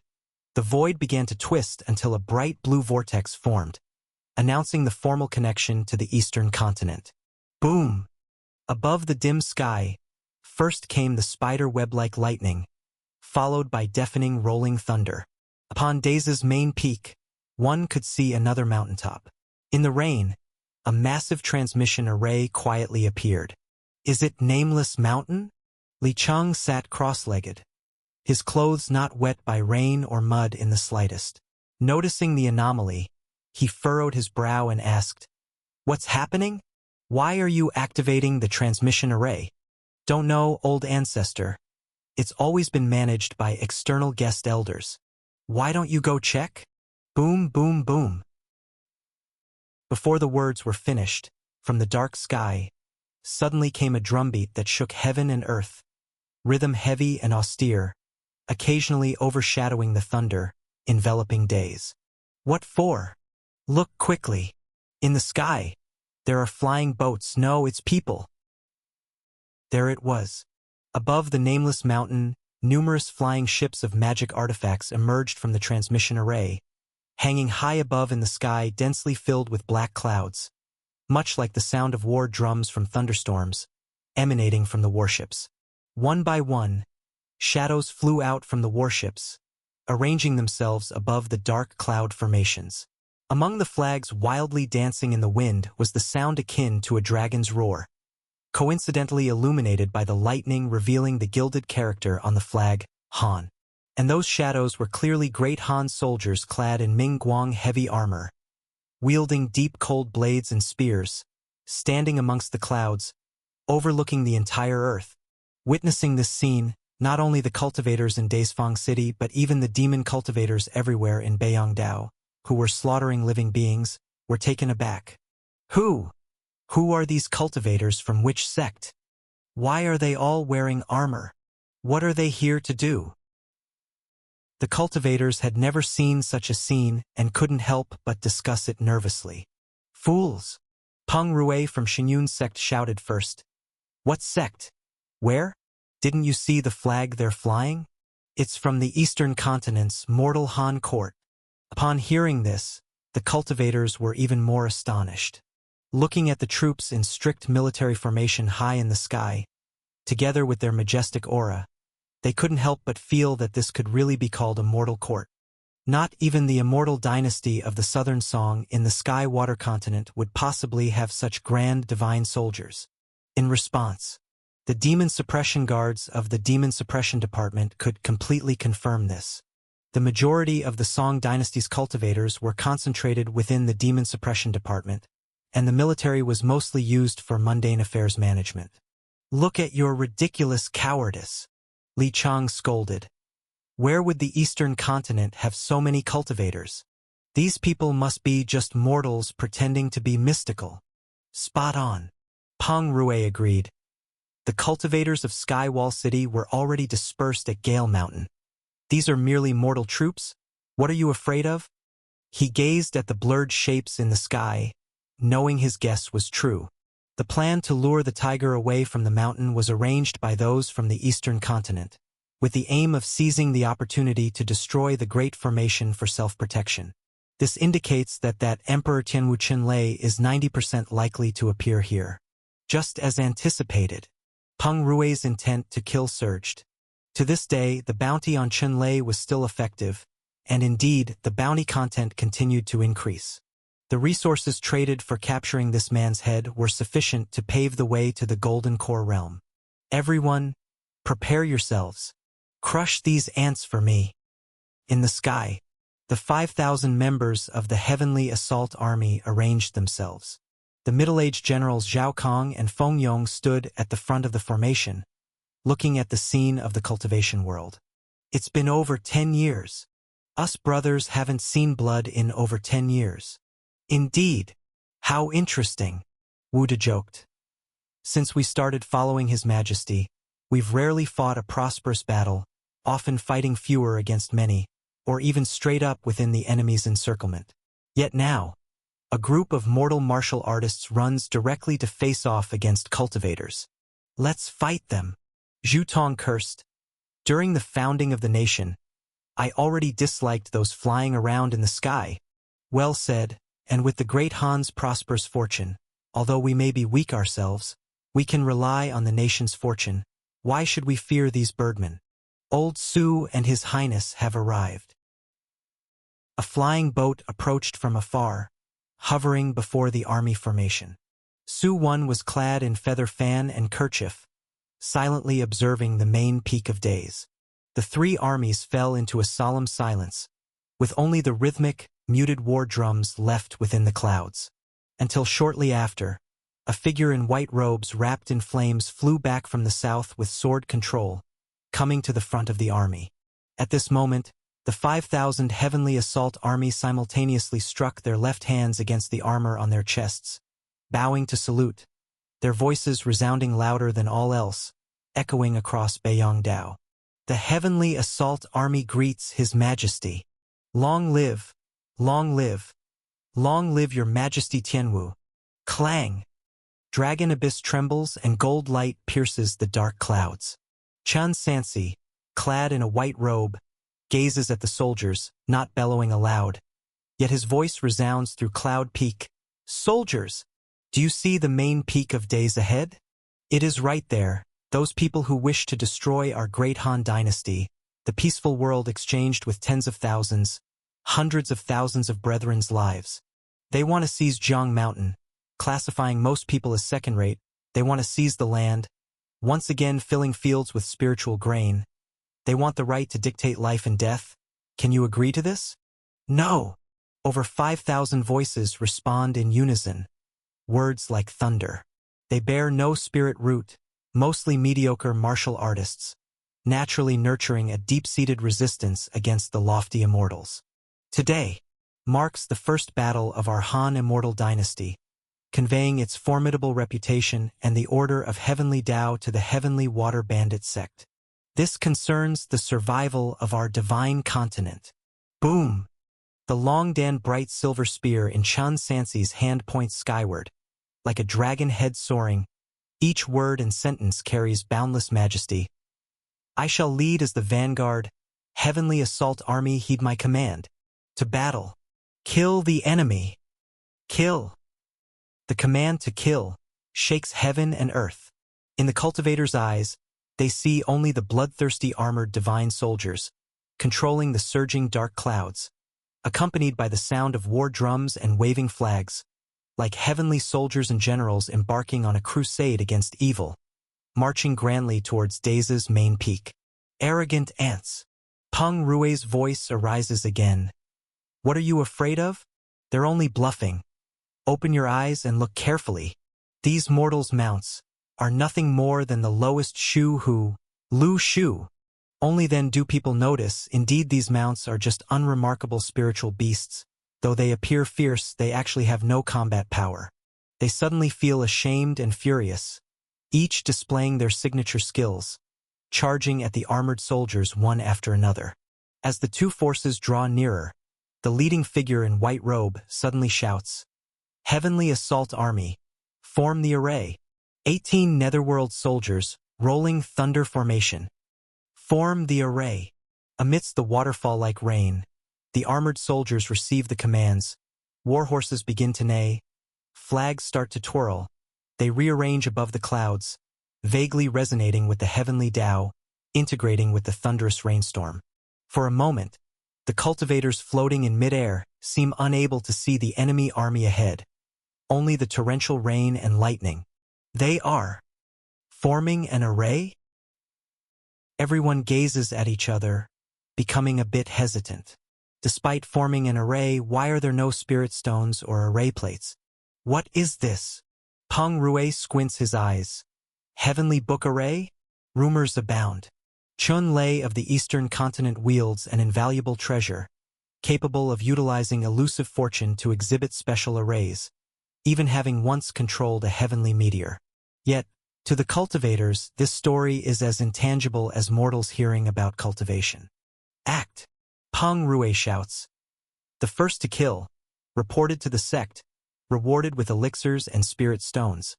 I'll personally recommend them. There's a chance to become an inner sect true inheritor, considering this bloodline is the only living descendant of the Supreme Elder. Naturally, it carries weight. Outer sect disciple Zhu Qingfeng's expression immediately trembles, gritting his teeth, channeling all the mana within his dantian to the sword's edge, then leading fellow disciples straight toward the vanguard army. He mutters incantations, mocking, "How dare mortal ants pretend to act mystical? Prepare to die." Dong! The words barely fall. Then the war drums resound. In Zhu Qingfeng's pupils a scene reflects. Amongst the pitch-black rolling clouds, armored soldiers clad in shimmering heavy armor, waving flags with murderous intent.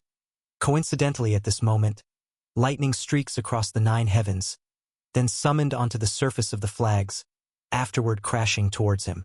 Thunder. Tribulation. Heavenly thunder pours down. Crack. Lightning arrives first, then thunder roars, like a blue divine dragon like heavenly thunder, abruptly swooping in. Ah! A piercing wail arises. Zhu Qingfeng's flying sword snaps on the spot. His entire person along with his robe instantly turns into black char, dying on the spot.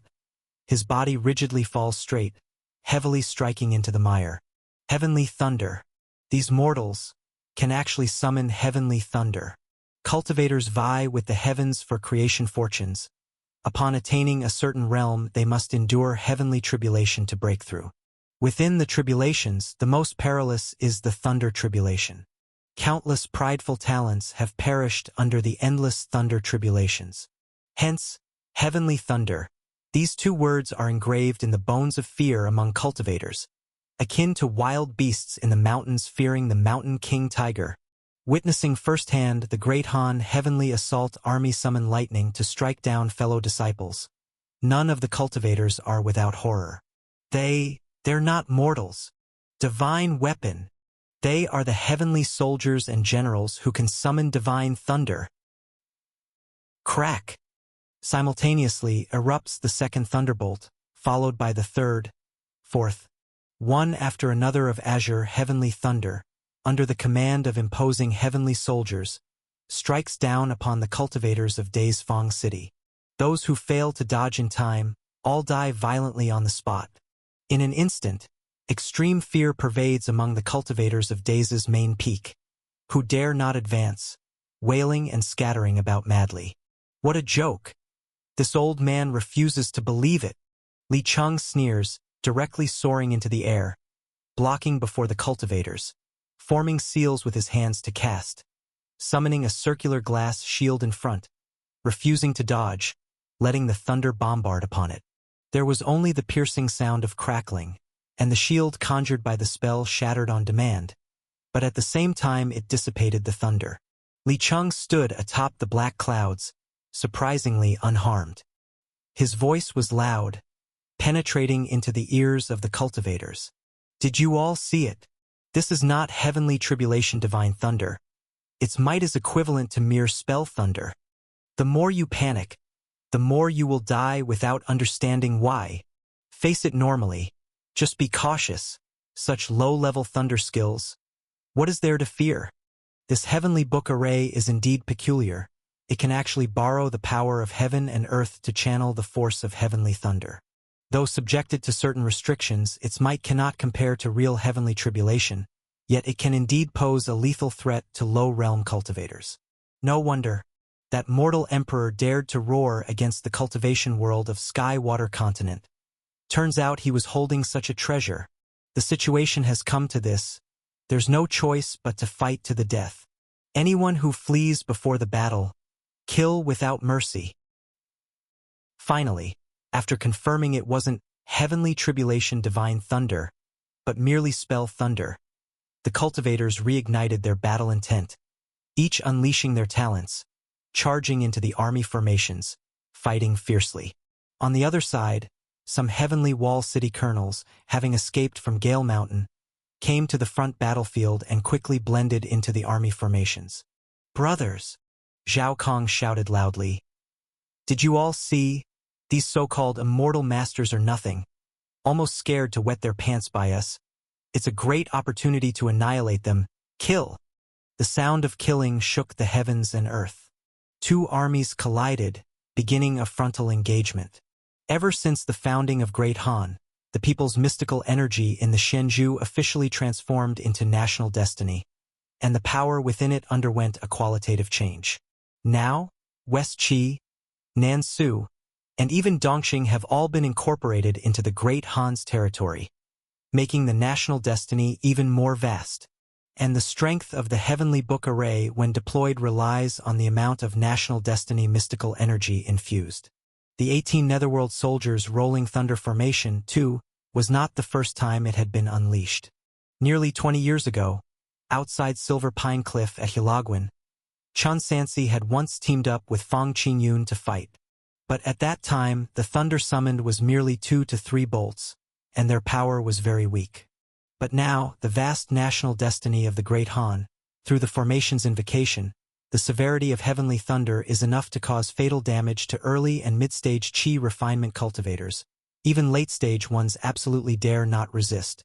It must be known, among cultivators in the cultivation world, the most numerous are not Golden Core and Nascent Soul, nor Foundation Establishment cultivators, but Qi refining cultivators, especially early-stage ones, occupying the vast majority. Meaning, through such a formation, it's enough for mortal bodies to combat numerous cultivators. Channel thunder into the array. In the center of the heavenly assault army, Su Wenkai stood amidst the clouds, raising the feather fan in his hand high, issuing new array formation orders. Boom! Dense thunder fell again, then quickly dissipated, turning into blue snakes, blending into the armor, weapons of the soldiers. Every swing of their weapon carried the force of thunder. In such a state, often after sacrificing a certain number, they could kill a cultivator. It can be simply understood as having killing power but insufficient defensive power. If they could hit low-realm cultivators, they could cause lethal damage, yet because of their own weakness, they were extremely easy to be killed. Fortunately, the heavenly assault army outnumbered the cultivators by more than tenfold, plus with effects like Mainstay, War Frenzy, they became true heavenly soldiers and generals, quickly gaining a huge advantage. The battlefield plunged into fierce combat. Peng Rui and Li Cheng, on the other hand, planned to capture the leader first before the followers, charging directly towards the white robe on horseback. Little Peng Daoist. Li Cheng unveiled his flying sword, speaking in a somewhat ingratiating tone. Old man has used the investigation skill to observe this man. Only mid-stage Foundation establishment. Old man alone is enough to deal with him. You step back, don't hurt yourself. "Ha! What would I fear?" Peng Rue said, speeding up instead as he charged ahead. "Whoever kills Chen Lei could gain a lot of resources. Moreover, the opponent holds the key treasure of the Heavenly Book Array. How could he let this opportunity fall into outsiders' hands?" Li Cheng's face slightly darkened. He couldn't say much more. "Chen Lei, taste my sword." Peng Rue completed the Dharma Seal enhancement. The long sword in his hand glowed with golden light, piercing the black clouds, transforming into a sky-opening sword energy over 10 zhang long, directly slashing towards the white robe. Amidst the rolling thunder, wind and rain, Chun Sansi stood upright in the raging black clouds on a white horse, unmoving, until the sky-opening sword energy was just inches away from him. Then the burning sky fire suddenly ignited the sky. Roar! Accompanied by a dragon roar shaking the 5 viscera and 6 bowels, a red flame fire dragon emerged horizontally, opening its mouth to shred the seemingly powerful sword chi to pieces. Ugh! Peng Rue only felt himself lose connection with his life-bound flying sword.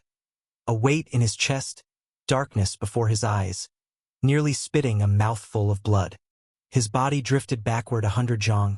Before he could stabilize himself, he felt the temperature around him in the gloomy sky suddenly rise, first like a scorching summer, then suddenly it felt like being in Flame Mountain. When he regained his sight, he saw that the fire dragon had somehow already come before him, opening its enormous volcanic mouth, as if it would swallow him along with this world. Peng Rue was greatly alarmed. In the blink of an eye, a massive copper mirror suddenly rose in front of him, blocking the oncoming fire dragon.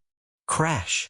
The two collided, creating the sound of shattering glass, warding off the fire dragon's deadly blow. "Young Taoist Peng, please step back," the voice of Li Cheng echoed. He naturally disapproved of the other's attitude, but being the sole bloodline of the supreme elder of the Shangyun sect, if he were to die here, nothing good would come to the Li family in the future. Peng Rue looked back and saw the Li family ancestor behind him. The other held an extraordinarily unique flying sword, its hilt appearing unremarkable, but the blade looked like a perfectly clear mirror, reflecting everything around it as if the mirror had been shaped into a sword's edge. Mirror Moon Sword Technique. This was the Li family's secret technique, never to be shared.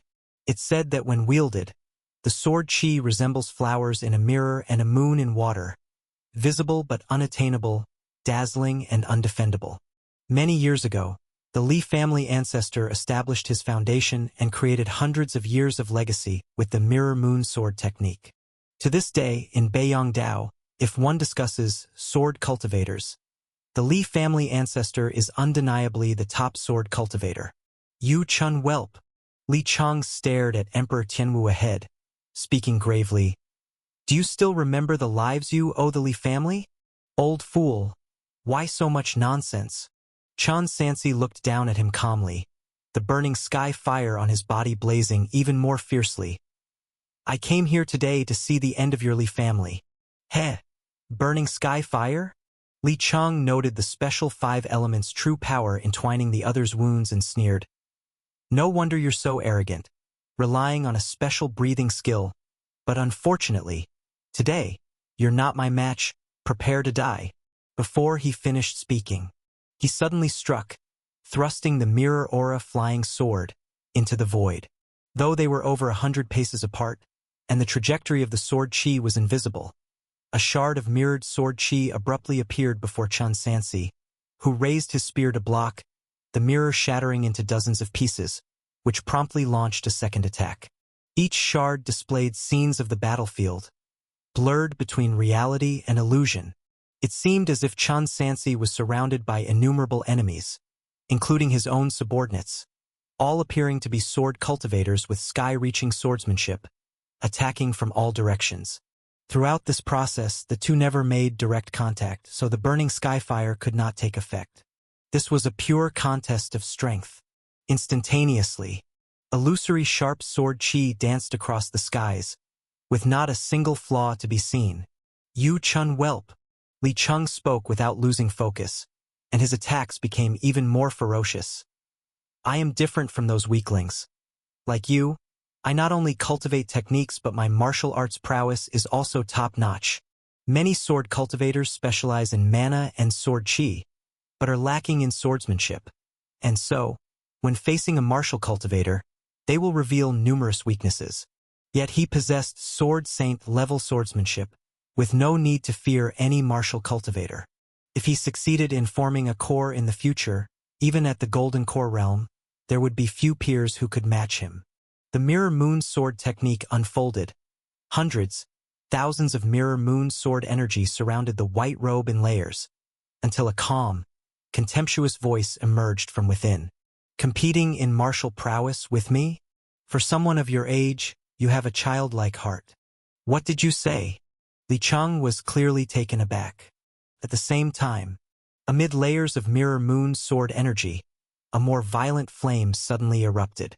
The white robe, originally trapped within, suddenly broke free and, in a mere moment, was in front of the elder. 10,000 beast fierce fire.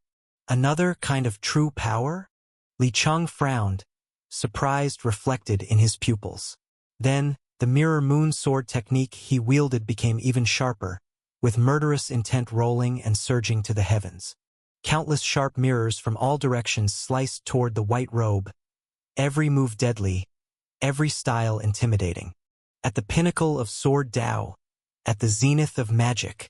However, amid this dazzling Mirror Moon Sword energy, that silver dragon maneuvered effortlessly, always able to disassemble moves at the perfect moment. No matter how much Cheng of magical power Li Cheng used, or what signature moves he employed, there was no way to break through the opponent's spear technique. A feeling of profound powerlessness. Even though the opponent seemed defensive, every move actually harbored murderous intent. If not for having a realm superior to the opponent, he probably wouldn't stand a chance. Why? Li Cheng found it unbelievable. His title as Beiyang's #1 sword cultivator wasn't self-proclaimed but earned through battles in the arena. His sword Tao wasn't mere boasting but honed through years of fighting against martial cultivators. Battle after battle. Even so, before this young person is he still so lacking? Why? Crack!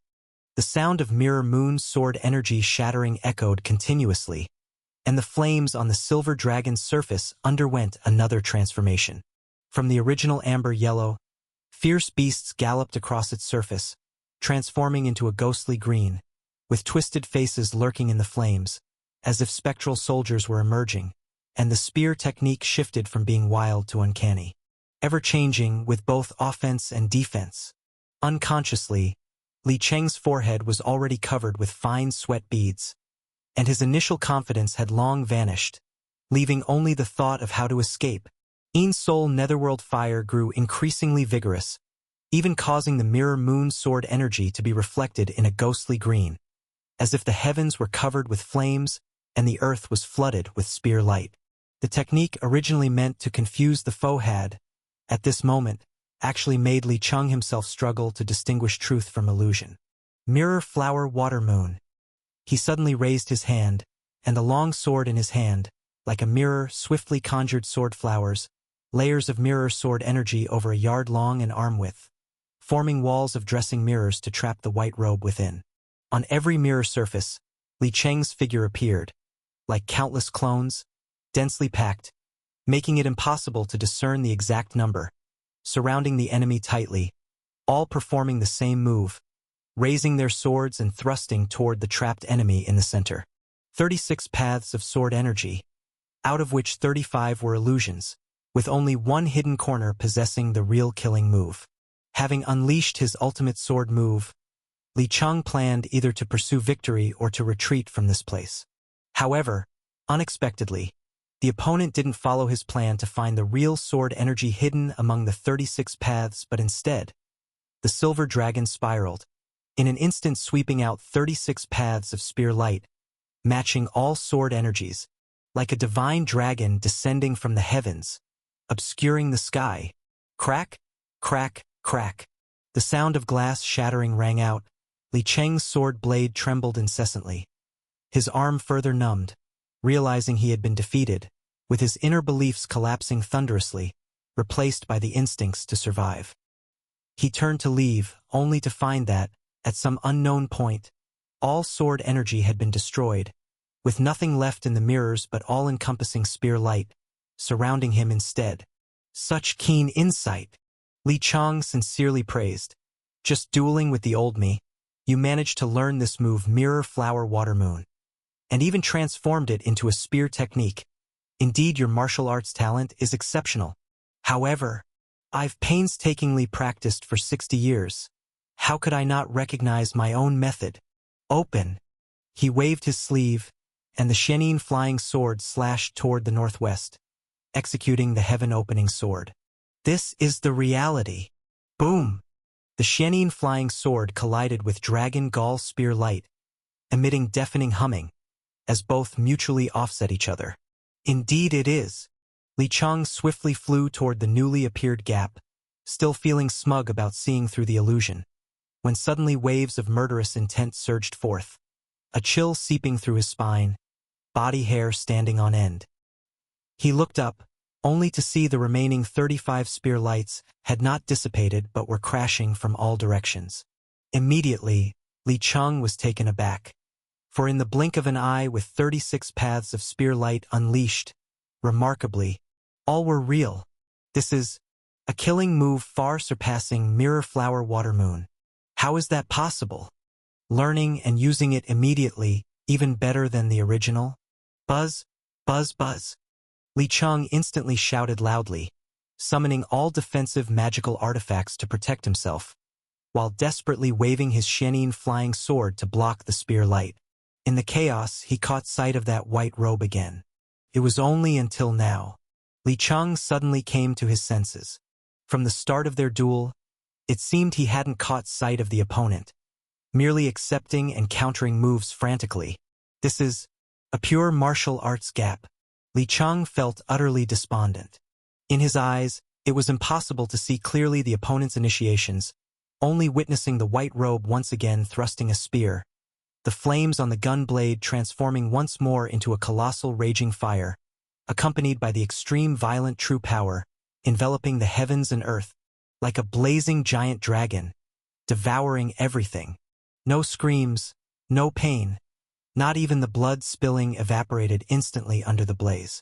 The Li family ancestors' entire body turned to ashes, completely dissipating under the pervasive water vapor, merging into the heavens and earth. Mirror Moon Sword Technique. Chun Sansi put away his long spear, feeling it was somewhat interesting, but regrettably, the person using this swordsmanship was inadequate. He had almost grasped the key points of it, and after some modifications when he returned, he would be able to create a complete cultivation technique. Having comprehended the extreme divine power, Chun Sansi nowadays could comprehend nearly all martial arts at a glance and master them swiftly, extending his understanding to similar disciplines. Creating martial arts below the realm wasn't difficult for him, though he hadn't attempted self-created breathing skills yet. After dealing with the Li family ancestor, Chun Sansi wasted no time and used the Qi observation skill to survey his surroundings, searching among numerous cultivators for those of higher realm. He soon headed straight towards Peng Rue of Shangyun sect nearby. Damn it! Already injured, Peng Rue, upon witnessing Li Cheng's death, didn't dare to respond anymore. This mortal emperor could effortlessly cope with late-stage Foundation establishment cultivators. If this continued, wouldn't Eastern Continent soon see cultivators of Golden Core realm? Once possessing a Golden Core even in the cultivation world, it could be regarded as a sect. He summoned a flying puppet intending to flee, only to be easily caught up with, unable even to execute escape techniques, and soon lost consciousness.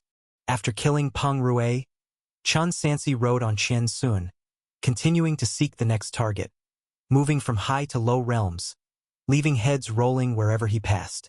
Li Chang is dead. Why haven't you yielded yet to be punished? The battlefield quickly leaned towards an overwhelmingly one-sided trend. The heavenly assault army unleashed a massacre, and the cultivators trapped in the encirclement could only wait for slaughter. This sight was also seen by ordinary loose cultivators living in Daisfang City. Is this the court of Eastern Continent? Isn't their place the wasteland? How have they come to heavenly water? Chun Sansi swept across above everyone's heads, entering the uninhabited territory and heading straight to the top of Daze's main peak. Just at this moment, brilliant golden light soared to the sky. The demonic crushing Great Formation began to operate slowly, making the crack attached to eastern continent thousands of feet above more expansive. The seal was loosening within recent days, just in time to arrive. Chun Sansi began destroying the formation on the spot, dismantling the spirit stones. After exposing the array eye, the already flawed flying sword at the core shot uncontrollably into the cloud peak, disappearing. Subsequently, the crack on the seal surface faded increasingly, announcing that this crisis was properly resolved. Swift strike victory. Chun Sansi ordered and re-entered the battlefield. Within less than 2 hours, the team responsible for defending Daze's main peak was completely wiped out. Wang Ji led a team to the Li family's residence, began clearing the stragglers, and simultaneously gathered substantial spoils. Your Majesty, Zhao Kong came to report, the area of Dazefang City has been taken, but scouts say that Beiyang is infested with demon cultivators performing blood sacrifices, causing devastation everywhere. Should we clean it up, Your Majesty? March through Beiyang. Chun Sansi immediately ordered. He was not unaware of the demon cultivators. Over the years, demon cultivators had been extremely active in Beiyang. However, at that time his status was inconvenient and he lacked a good method. But now, with the onset of blood sacrifices, those people have exposed themselves. Now is the perfect time for a clean sweep. Orders received. Zhao Kong instantly rode Shuhu, redirecting half of the remaining troops and departed. The mortal common people, who had previously been slaughtered without concern, saw the heavenly soldiers and generals descend in their despair. They bore the great Han banner, carrying mighty thunder, sweeping away evil spirits and crushing demon cultivators. On this day, Great Han's prestige was first transmitted within Tian Shui. Mortals learned that in the Great Thousand World, there exists a court that takes concern for their survival. The nation's fortune qi within Shenzhou surged once more. Although the entire battle appeared bloody and brutal, the actual fighting process lasted just under 2 hours. Even counting the subsequent march through Beiyang, it only took a single day, achieving the ultimate in rapid military deployment. After cleaning the battlefield, the heavenly assault army returned within Tianshui via the transmission array of Dazefang City. Brother Deng. Before departing, Chun Sansi led Chu Lingchuan to Little Bamboo Peak and spoke, Miss Zinan, after this battle, Great Han will remain unharmed. You two should reconsider whether to join Great Han. Oh, the previous promise still holds. I can do it. Deng Wuchang readily agreed. Then, I shall pay my respects to your majesty. Zenon, after careful consideration, also bowed and said, Since Dazefang City has been destroyed and I have no better place to go, I am willing to pledge allegiance to Emperor Tianwu. Excellent. Our great Han has gained 2 more valiant generals. Chun Sansi called for his steed. This is not a place to linger for long. You two, follow me back to Divine Continent for now. The main goal of this journey is to destroy the crushing demon Great Formation. Only after the Great Formation is dismantled can they spare time to deal with the demon cultivators within Beiyang territory, for he is not sure when the Golden Core cultivator will return. Thousands of miles away. Booming. After yet another clash, Shizhongzi finally found an opportunity to shake off the dragon puppet and return to Beiyang territory at full speed, only to see the chaos-ridden Dazefang City and the dilapidated crushing demon Great Formation. So it is indeed. Shizhongzi sighed heavily. Old codger, meet your end. Chao Dongjun, leading the dragon puppet, pursued relentlessly but was stunned upon witnessing the scene. Is this the work of Han Court? It is only now that he realized he was used as a tool. Where is the breath soil? Chao Dongjun asked anxiously. Could it really not be in your possession? Shizhongzi merely shook his head. Could it be? Chao Dongjun muttered in shame and anger. The Emperor's breath soil has also fallen into Chun Lei's hands. Bastard! Chun, you treacherous scoundrel! Ah!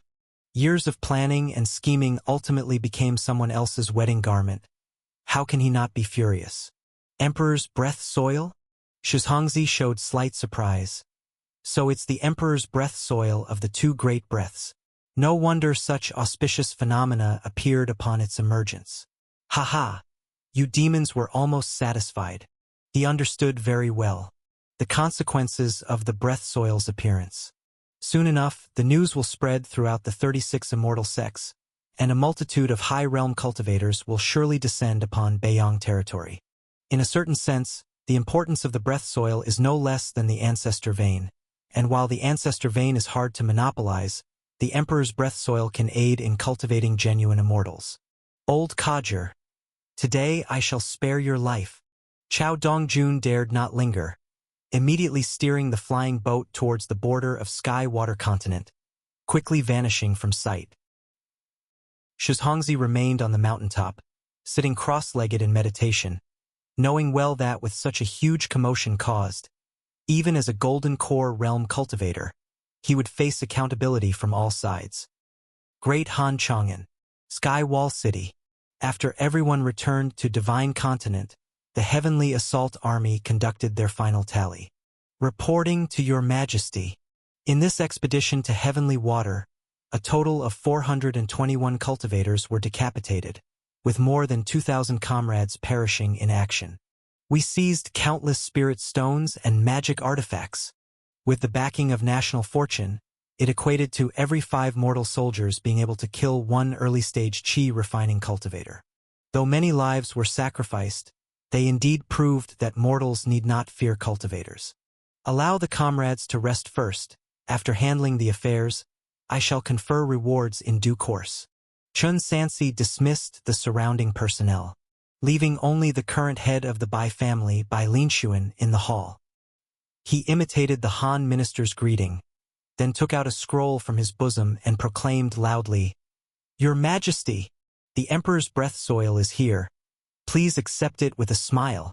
Chun Sansi received the scroll and, using his divine sense, perceived within its void a 7-colored auspicious cloud floating. This scroll was specially designed to contain the breath soil. When the Emperor's breath soil leaves the scroll, it will cause significant auspicious and mystical phenomena. But if retrieved, it will vanish without a trace. Back then, Bai Linshuan used a similar method to lure Shizhongzi near Gale Mountain, and then escape on his own. Obtaining this Emperor's breath soil can enable the Great Han to quickly thrive and rise in the next 100 years, possessing a vast number of cultivators above foundation establishment. Your Majesty, Bai Linshuan explained, this 7-colored auspicious cloud can be placed anywhere, and it will naturally inflate and expand. If you want to remove it, you must use the erase seal on the scroll or other special magic skill. Chun Sansi flew into the sky above the floral medicine palace, and as per the other's directions, he chanted incantations and summoned the Emperor's breath soil from the scroll.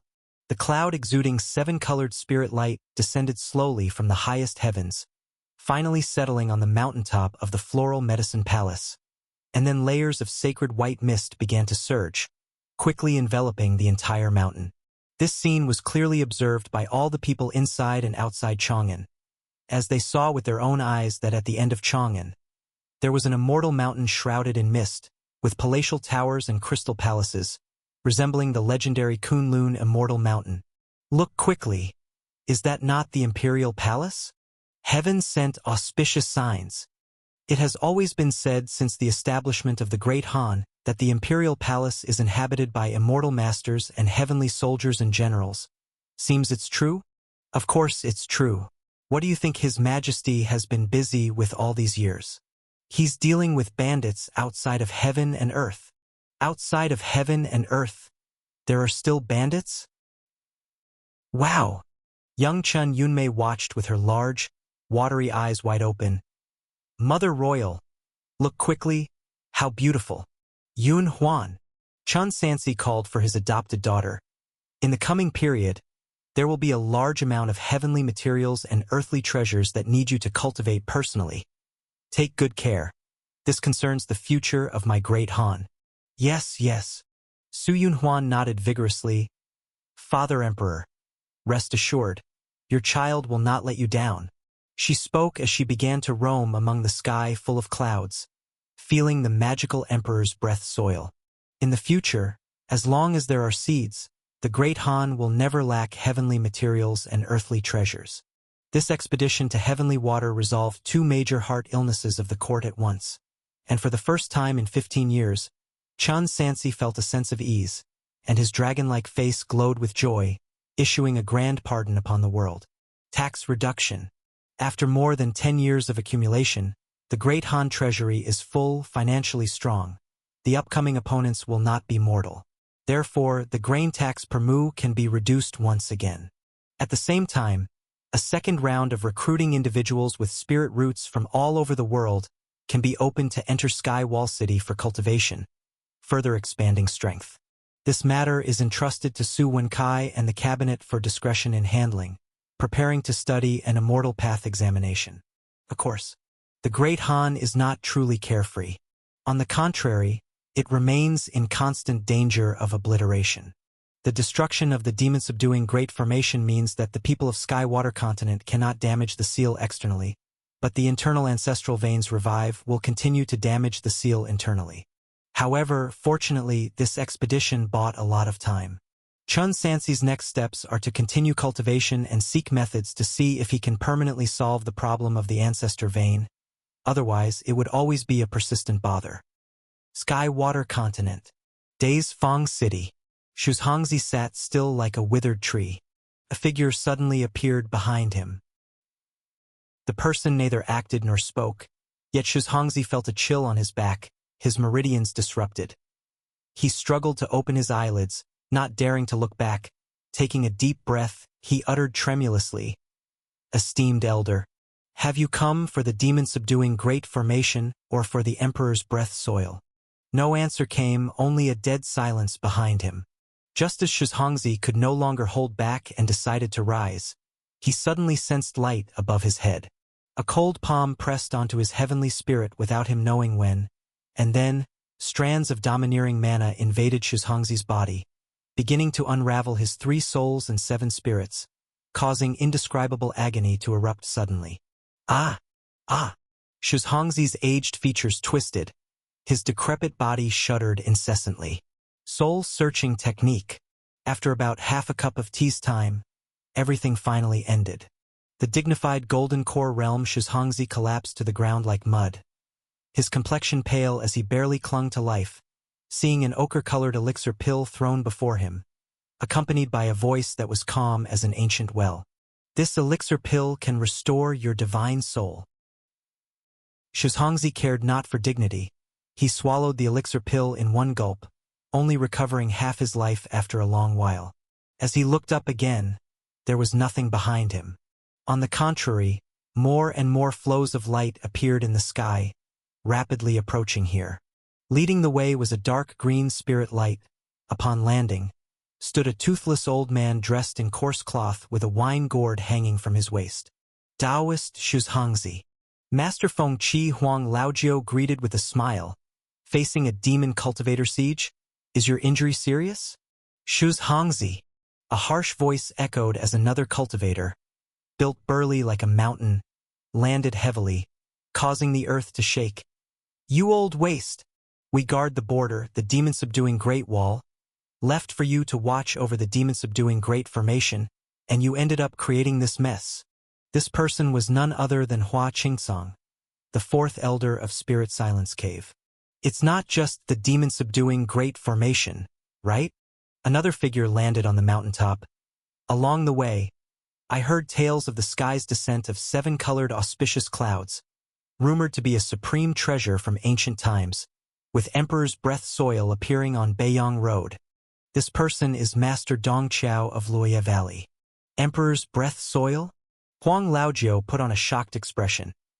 "Isn't that a treasure obtained many years ago, when the major heavenly sects ventured into a secret realm, sacrificing many nascent soul cultivators, even causing losses to divinity transformation cultivators to obtain it? How could it appear here?" "Shuzhongzi, with the Great Formation against demons destroyed, what responsibility should your Shangyun sect take?" "That's not right. Beiyang Dao doesn't even have a single golden core early stage. How could you not keep watch? One after another, streaks of light descended. As more and more golden core cultivators rushed here, their voices of blame continuous and unending. Everyone need not be so harsh on Taoist Shizhongzi. Huang Laojiu said with a chuckle. This old man has heard that it's the people from the Seven Killing Sect who refined a golden body realm dragon puppet. How troublesome it can be to deal with a puppet refined by a martial cultivator. I believe everyone present is well aware. I fear it's not just because of the dragon puppet, right? Hua Qingsong snorted coldly. How did I hear that such a group was fooled by that Chun youngster from Eastern Continent? He even led his meager mortal soldiers on a charge into Beiyang. Shuzhongzi, you've lived all these years in vain. You can't even handle a foundation establishment stage junior. In the midst of the accusations, another figure arrived. It was the sect master of Spirit Silence Cave, personally coming to this place. He interrupted the crowd. Fellow Taoists, with matters as they are, we should not be here shirking responsibility from each other, but should think of a way to find a solution to the problem, especially to find out the exact whereabouts of the Emperor's breath soil. Sky Water Continent.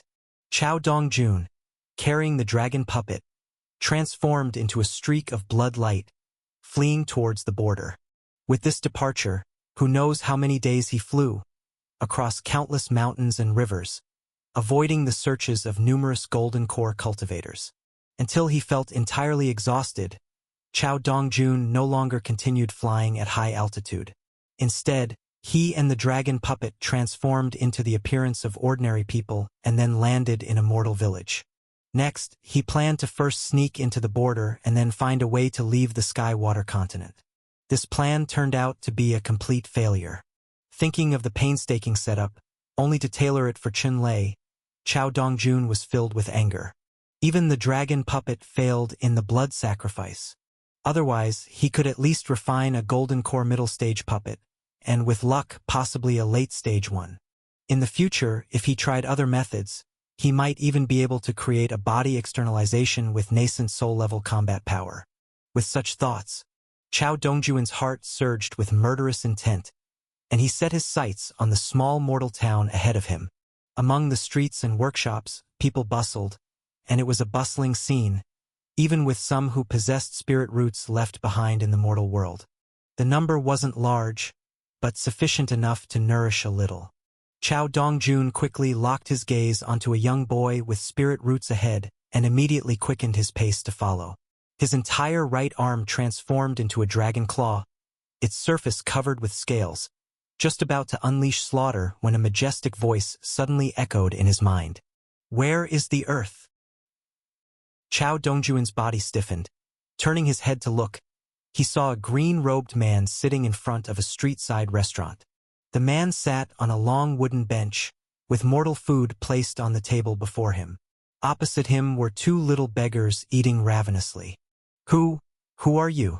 Chao Dongjun instinctively stepped back 2 paces. I don't wish to repeat myself.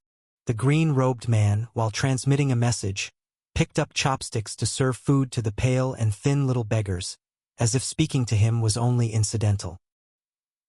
After refining the dragon puppet, Chao Dongjun himself could connect with the puppet's bloodline, having no fear at all of ordinary golden core cultivators.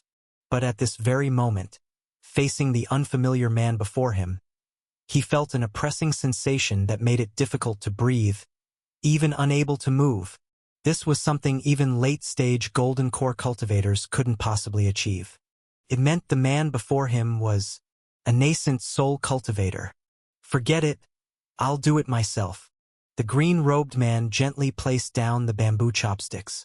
In an instant, the heavens and earth changed color. An indescribable dread rose involuntarily in Chao Dongjuan's heart. He immediately manipulated the puppet to charge at the wooden bench. But in the next moment, the dragon puppet inexplicably appeared 100 zhang away at the other end of the street, whereas he himself was suddenly within 3 steps of the green-robed man. Formation. This is a formation. Chao Dongjuan's pupils almost bulged. Moreover, it is a kind of ancient formation. The opponent doesn't need an array plate or spirit stones, just a thought can control the spatial orientation. Having lost the dragon puppet, he could only rely on himself, and so he concentrated all his essence blood on the dragon claw, ready for a desperate fight. At this moment, the green-robed man lightly spoke a word, "Stop!" As if his words were law, Chao Dongjun was instantly frozen in place, like a mud statue, unable to move even a fraction. A talisman unexpectedly appeared on his forehead. Fourth rank talisman. The green-robed man slowly rose and placed 2 fingers on his forehead, beginning to perform a soul search. The soul-searching technique is a 4th rank secret technique. Only cultivators above the nascent soul level might learn it. By using this technique, one can directly extract the spirit from the opponent's mind to view memories, yet it also causes unavoidable damage to the divine soul. Chao Dongjun was in indescribable pain, his body like a stake, only able to let out a painful wail in his heart. It seems that official from the Song Court is also deceitful. The green-robed man, as if browsing through books, freely scanned the opponent's memories, quickly seeing the image related to Dusk Valley with the 7 colored clouds and a white robe. It seems he has it in his hands. The green-robed man slowly withdrew his hand, his expression unchanged, but the icy coldness in his eyes grew more intense.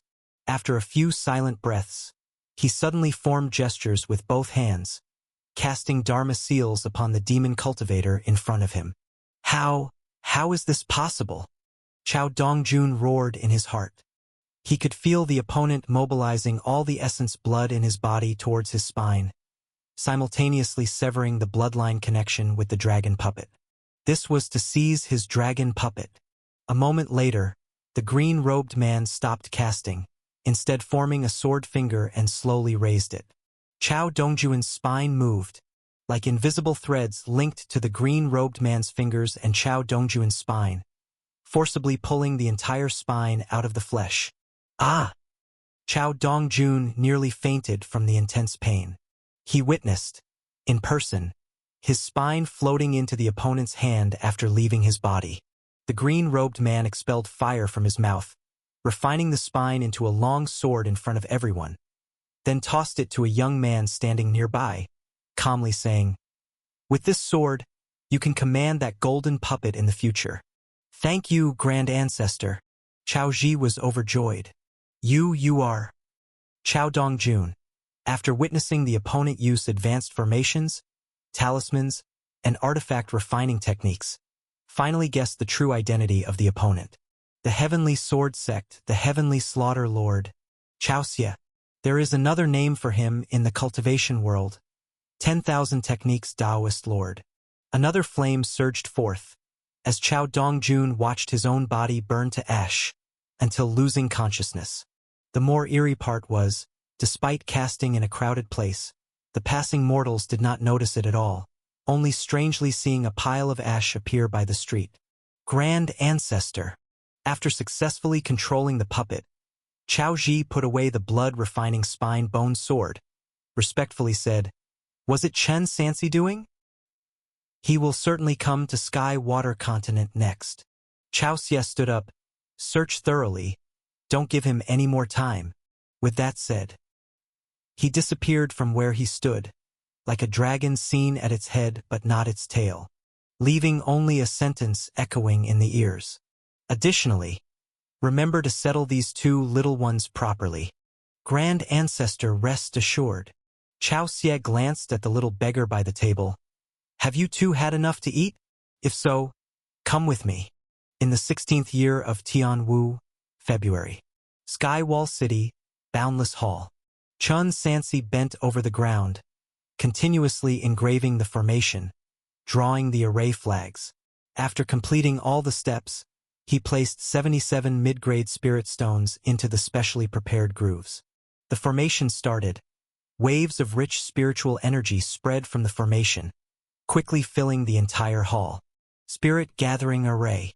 This formation was obtained during the search in the Li family, a second-tier array. With this formation, his skill level also broke through to the second tier. Skill. Formation. second tier. Progress, 0/1000. Utility, skill comes from practice. Skill comes from practice. As the formation skills become more proficient, gradually mastering the key points, improving the efficiency of setting up formations, saving the consumption of divine sense and mana.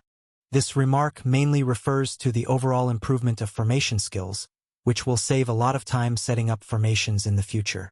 Formation, talisman, and even puppetry technique will be useful in crafting the destructive spirit array or sealing spirit array in the future, so it's best not to neglect any. After crafting the spirit gathering array, Chun Sansi immediately began drawing talismans. Skill, talisman painting, second tier. Progress, 755/1000. After obtaining the True Talisman Manual, the speed of improvement in the way of talismans has become quite significant. As for puppets, thanks to a large amount of spoils from Beiyang, there are also sufficient materials to refine and upgrade. Chun Sansi held a specially made engraving knife and talisman pen, carving and sketching on the surface of the puppet emperor's body, occasionally performing a mantra and adding several materials into it. During this process, the great Tao laws contained within the puppet emperor became more complex and refined, until a flash of spirit light occurred, and its grade was improved. Skill, heavenly calculation of 10,000 soldiers, second tier. Progress, 0/1000. Utility, lifelike. Lifelike, the mastery of carving techniques allows the puppet to become more complete, develop spirituality, be able to absorb and refine spiritual energy, and improve its own grade. Chun Sansi looked up. He saw an array seal appear near the lower abdomen of the puppet emperor, unexpectedly resembling a cultivator's dantian, absorbing and refining nature's spiritual energy. The so-called life-bound puppet was originally a part of one's divine soul, and now it can independently refine mana, which may soon grant it certain combat abilities. After practicing various skills, Chun Sansi took advantage of rest time to sit cross-legged and cultivate the immortal realm. Unconsciously, a night passed, and he slowly opened his eyes, letting out a long breath. Cultivation technique, swallowing fire technique, mid-stage foundation establishment. Progress, 55/1000. Lack of spiritual energy. Even with the spirit gathering array, the spiritual energy within Boundless Hall is merely pseudo-second tier, already insufficient to support further cultivation. He urgently needs to find a second tier or higher spirit vein for cultivation. Furthermore, Chun Sansi does not have the subsequent content of the Dragon Scripture, and he knows that after dealing with recent matters, he should go to the Sky Water continent and give the Qingshu sect a try. Last time in Beiyang, Chun Sansi interacted with the blind woman. She already knew his identity but did not expose him, indicating that it's worth trying to approach. He slowly got up and walked out of the Boundless Hall. In just half a year, Skywall City had seen considerable changes. The newly opened Doshui Temple is used for elixir pill forging. The newly opened Chenyun Palace is for talisman painting. The newly opened Sanqing Palace is used for array formation. The newly opened Wuming Palace is for forging magic artifacts. The newly opened Chenyun Palace is for puppet crafting. In the Floral Medicine Palace, which accommodates the Emperor's breath soil, a batch of disciples is cultivating the spirit plant skill. However, since the Immortal exam has just started, and earlier many kernels were sacrificed at Gale Mountain, there are still not many people in Skywall City. Wandering around, Chun Sansi arrived at the 28th floor of Cloud Platform, in front of the heroic Soul Steel in White Jade Square, took out the Dragon Abyss sword, and personally added another batch of names to it. A good memory is both a blessing and a curse. Many people just brushed past him, yet he never forgets them, causing inexplicable images to always surface in his mind. Putting away the Dragon Abyss, Chun Sansi spoke without turning. "Come, disciples, greet the master." Sukan and the brothers Yuji and Yulai said in unison. "Today, the master called you here to teach you a cultivation technique." Chun Sansi frankly said, "This technique is more suitable for Sukan's cultivation, but you too can also learn it and see if you can infer some things from it." As a master, he must treat everyone fairly to avoid unnecessary misunderstandings. Disciples listen attentively. Chun Sansi picked up the dragon abyss, which shone with dazzling golden light under the sun. This technique was inspired by the secret sword technique of the Li family in Beiyang, and the master has transformed it into the heavenly realm breathing method, which splits into the powerful mirror sun breathing method and the gentle mirror moon breathing method. Su Ken will practice mirror sun, while Yu Ji and Yu Lai can try mirror moon. Speaking thus, he began demonstrating the two techniques. During this time, Chun Due also arrived at White Jade Square, joining the cultivation, engaging with different techniques. The mirror moon sword technique was originally a magic cultivation inheritance, but over the half-year after Chun Sansi's return, he devoted himself to research, surprisingly self-created a martial arts technique, including a special breathing method. At the moment of success, he was quite passionate himself. The feeling of self-creating a technique is completely different from cultivating an existing inheritance. As for why Chun Sansi was able to accomplish this, it was due to both years of accumulated cultivation and the skill reading. Photographic memory, 7 apertures, exquisite heart, Bodhi enlightenment, and other terms all originate from here. Skill. Reading, great success. Progress, 225/2000. The progress in proficiency is very slow, but each point of proficiency is an accumulation. It is a long process. After teaching martial arts, Chun Sansi came to the Taiji Palace for court, and after it's over, Zhao Kong, along with the genie guards and West Factory eunuchs under his charge, escorted several prisoners into the hall. Your Majesty, Zhao Kong said, these people recently infiltrated our great Han territory, searching among the populace for remnants of the previous Chao clan, and were caught by our men. Among them were disciples from the Guiyuan sect, thus brought here for your Majesty's decision. Guiyuan sect, heirs of the Chao clan? Chun Sansi, seated on the dragon chair, surveyed the prisoners in the carts with a blank expression and calmly questioned. That Chao Ji doesn't seem like someone who would care about distant blood relatives. Why did you send your people to search? What is your intention? Inside the prison cart, a cultivator covered in blood and wounds turned his face aside, refusing to speak. Commander Zhao, how did you handle these matters? A eunuch named Li Zhao criticized. You didn't even interrogate them properly, bringing them before the court. Do you expect His Majesty to interrogate them personally?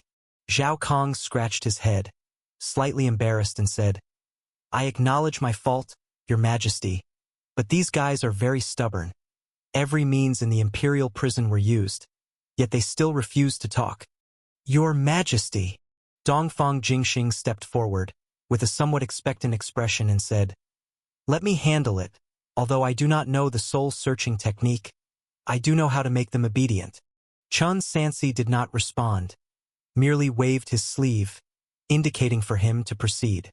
In less than an hour, Little Bamboo hurried back to the hall, as if the situation was urgent, to the point that the bloodstains on his official robe had not been cleaned. Your Majesty, raised from a young age by Chun Sansi's side, he understood what he was trying to express, so he nodded, agreeing to Little Bamboo's request to dismiss the others. Leaning slightly forward, he asked, What happened to frighten you like this? Your Majesty. Dongfang Jingxing calmed his emotions, bowed with clasped fists and lowered his head. Just now, I interrogated those people. They said they were searching for Chao clan remnants among the populace, not under the orders of Chao Ji or Guiyuan sect. Not Chao Ji. Chun Sansi slightly nodded. Continue. It was one of the heavenly sects, the heavenly sword sect, and one of its nascent soul elders. Dongfang Jingxing seemed still in disbelief. It was this nascent soul cultivator who sent people into the eastern continent. Heavenly sword sect, nascent soul, meddling in Chao family matters. Why? Chun Sansi fell into contemplation. Soon, a speculation slowly took shape in his mind. He asked, Could this nascent soul cultivator be surnamed Chao? Your Majesty's insight is unparalleled. Dongfang Jingxing continued. According to those people, it was indeed Grand Ancestor Chao Xia from the former dynasty, who in the Sky-Water continent is generally called Heavenly Slaughter Lord. Some even refer to him as Myriad Spell Tao Lord, said to be proficient in various spells and the 100 skills of immortal cultivation, is the future supreme elder of the Heavenly Sword Sect, the future immortal seedling. Chao Xie is still alive. Upon hearing this news, Chun Sansi was not overly surprised. It was only somewhat unexpected yet reasonable. Because many years ago, if what he witnessed on Ziwei Mountain was true, then didn't Chao Xie die rather prematurely? That he's still alive actually makes sense. This time, Chao Xie sent people to the eastern continent in search of bloodline. He could have completely concealed his identity. Yet why did it get exposed so easily? There's only one answer. It was intentional. Upon reaching this understanding, Chun Sansi could not help but sneer. He intends to use this to intimidate me. Your Majesty? Dongfang Jingxing asked. How should we handle the follow-up of this matter? Little Bamboo, you are still young. What, you're frightened by the mere mention of nascent soul? Chun Sansi spoke serenely as usual. All of Great Han's foes from the Heavenly Water Immortal Cultivation world, the 36 immortal sects, among them not just nascent soul, but even those legendary divinity transformation cultivators able to ascend to the upper realm must exist. What's the big deal about one more Chao Xie? Simply tackle problems as they come.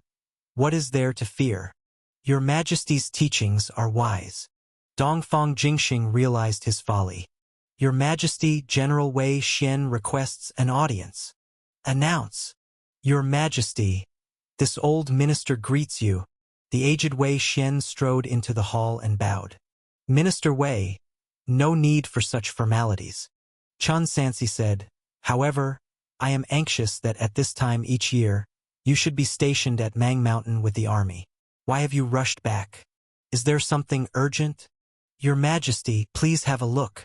Wei Xian handed over a spirit plant that looked like a wild weed to the eunuch, who then presented it to the dragon chair, while saying, this spirit plant is called Autumn Flower, a first-rank spirit plant discovered on Mang Mountain. Your Majesty, the ancestor vein has begun to awaken. Chun Sansi fiddled with the spirit plant in his hand, his tone noticeably more serious than when hearing about Chao Xie's survival. I understand. With the ancestor veins awakening, the seal will begin to weaken from within. Unless he becomes a divinity transformation cultivator before then, fully subduing the upheaval, otherwise the eastern continent will still fall. Yet, divinity transformation cultivators looking across the world, even counted with the texts, how many could there be in the mortal realm? He wasn't worried about failing himself. Rather, he was concerned about the lack of time. Because no one can predict the pace of the ancestor veins awakening. The records show the fastest time ranging from decades to over 1,000 years. To resolve it conclusively within decades, there's only one way, which is to at least forge the destructive spirit array to destroy the ancestor vein. Extreme North. Before heading there, Chun Sansi still needs to continue to enhance his power. He put aside his myriad thoughts. I understand. Everyone else may leave. Your Majesty. Wei Xian hesitated to go. This old minister has an impertinent request. Oh. Chun Sansi responded casually. Speak freely. This old minister, Wei Xian said, wishes to retire from the battlefield. Upon hearing this, Chun Sansi looked up again, suddenly realizing that Wei Xian was already very old. So old that under the Qi observation skill, he appeared like an oil lamp flickering, on the verge of extinguishing. What retirement from the battlefield? It's clearly that his lifespan is nearing its end, and he wants to find a resting place for himself. He rose from the dragon chair, walked over to the man before him personally. Elder Wei, have you considered where you want to go? Or is there anything you need my help with? Wei Xian hurriedly replied. Your Majesty, how can you call this old minister an elder? That is absolutely unacceptable. You are already retiring. Since you're no longer a courtier, why be so formal? Chun Sansi said, whatever you need, just say it, and I will do my utmost to fulfill it. Then, this old minister won't be polite. Wei Xian smiled slightly and said, a few years ago, I visited my old home. At my age, my old acquaintances have already passed away, but my younger nephew's lineage has a promising little great-nephew, whom I brought back. I hope that in the future, your Majesty can guide him a little. Is that it? Chen Sansi asked. Just this matter, Wei Xian said, supporting himself with a sword, sitting on the threshold of the boundless hall, gazing at the floral medicine palace shrouded in distant mist, speaking in a hoarse voice. Back then, both my wife and I at Daysfang City were like an exhausted oil lamp. It was your Majesty's actions and principles that allowed this old minister to see hope and temporarily revive, extending life for more than 10 years. Now, the Great Han's stability is gradually established, peace reigns under heaven, and the cultivators within Skywall City are quickly growing. Facing the heavenly water in the future, they will surely be capable of standing their ground. But regrettably, this old minister can no longer accompany your Majesty to war. Reflecting on his life from a mute child to a simple-hearted youth, diligently advancing all the way until middle age when he finally became invincible in the world, protecting the lives of a city's people, sparing them from alien race invasion, known as the great hero Wei Xian. In his later years, venturing into the heavenly water, he saw another world, realizing the vastness beyond the heavens, and that there would always be people more powerful. Many things, even if he wished, were beyond his ability. Yet, fortunately, in the last decade or so, he had at least made a contribution. In this lifetime, he did not dishonor the title of hero. Wei Xian slowly stood up, cupped his fists and bowed. Your Majesty still has a road to tread. This old minister must retreat. Now we part ways and shall not meet again. As the sun set in the west, the silhouette of the elderly hero, slightly hunched, walked with a long sword towards the city gate, but instead of becoming more withered and aged, he no longer leaned on the sword.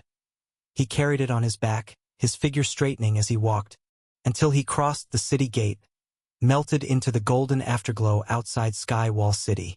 On the 26th of February, 16th year of Tianwu, General of the Cloud Platform 28, Langling Marquis Wei Xian passed away. On the 28th, his wife, General of the 28 Heart Moon Fox, Dongguang Hosong Guizhi, followed him. The couple were buried together at the foot of Mang Mountain. To handle miscellaneous tasks, Chen Sansi had to stay in Chang'an, and in the blink of an eye, another 6 months had passed. This day, he was bent over a desk drawing talismans. Qian Sun, the blue bird, and the white jade spirit snake were all in a corner, inhaling and exhaling the nature's spiritual energy. Qian Sun had already advanced to the middle stage of the profound body realm 6 months ago, awakening and learning a magic technique recorded as Thousand Feather Flying Blade, which could send out transformed wing feathers as if in a fierce gale and rainstorm. The blue bird was now also in the early stage of the profound body realm. Its awakened technique, a rare divine sense attack, was recorded as 9 Heaven's mysterious sound, capable of using its call to attack the divine soul of enemies.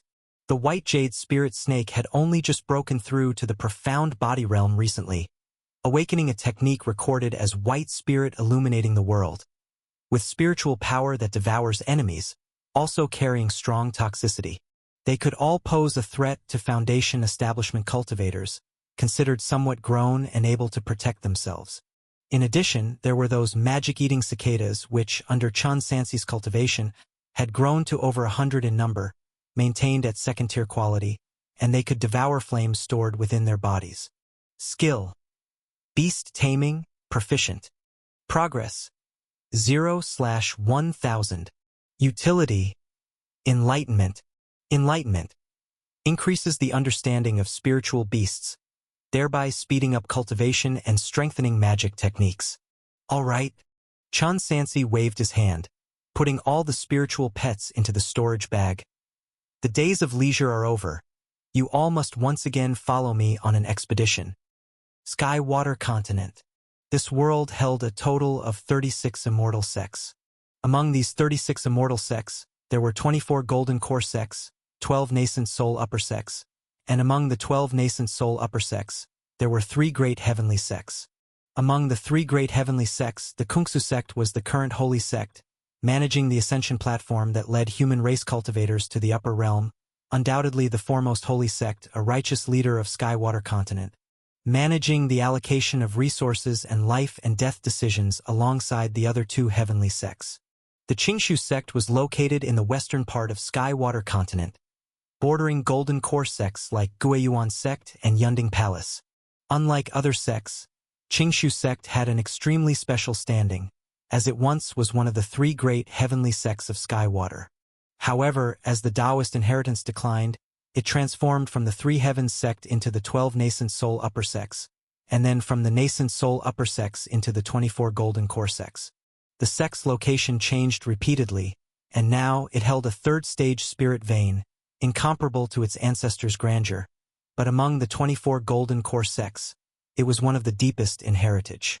Moreover, the scenery where the mountain gate stood was extremely beautiful.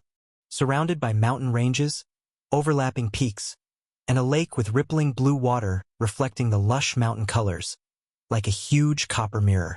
At the end of the lake, a waterfall cascades down from a high cliff, stirring a sky full of sprays, like a heavenly river hanging upside down, with mist rising and the faint appearance of colorful auspicious omens. From the appearance alone, it even had a few similarities with Emperor's Breath soil, with the murmur of the water accompanied by gentle breezes, as if proclaiming the ancient Taoist scriptures. The Qingshu sect was an orthodox Taoist sect, advocating the natural law of Tao. Although an immortal gate, it required disciples to experience all beings, forbidding flying or casting magic within the sect unless necessary, such as an attack on the mountain or a need for communication, demanding crossing a lake by rowing with one's own hands and climbing mountains on foot.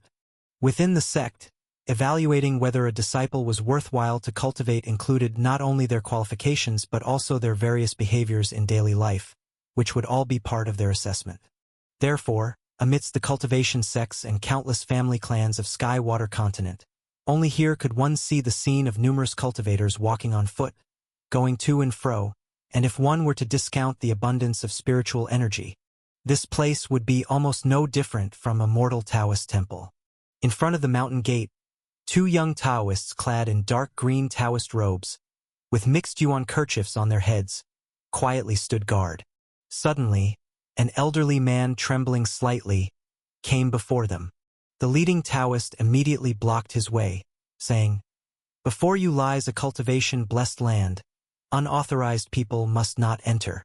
Esteemed young Taoist master. The elder felt inside his bosom while speaking, "I am not an unauthorized person, but wish to request an audience with Master Yuling." "Elder Yuling?"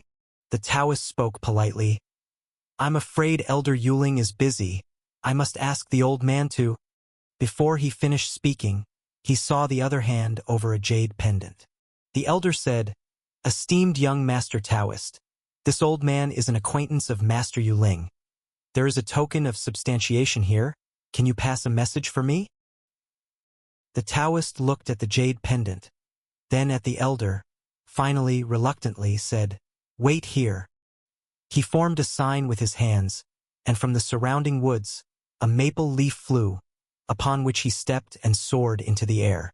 About an hour later, the Taoist returned, the jade pendant no longer in his hands. He said flatly, "Follow me." "Thank you, esteemed young Master Taoist." Chun Sansi stepped onto the maple leaf, the scenery beneath his feet quickly growing smaller, then rapidly moving backward. He admired the Qingshu sect's scenery while feeling emotional in his heart. This journey was no easy task. In recent years, Sky-Water continent has been increasingly unsettled. It's said that the border wall situation has escalated, gradually evolving to the level of a great righteous battle against demons, with sects large and small having to send people and resources to participate in the war. Within Tianshui also became heavily guarded. From Beiyangdao to Huayangdao, where Qingshu sect is located, it was not only far, but warrants for his arrest were everywhere. Several times he withstood inspections. Fortunately, patrols for now did not reach the level of Golden Core actively participating, making it not too hard for him to escape. Finally arriving. It's now February of the 17th year of Tianwu. Coming to Qingshu sect this time, Chun Sansi had two requests.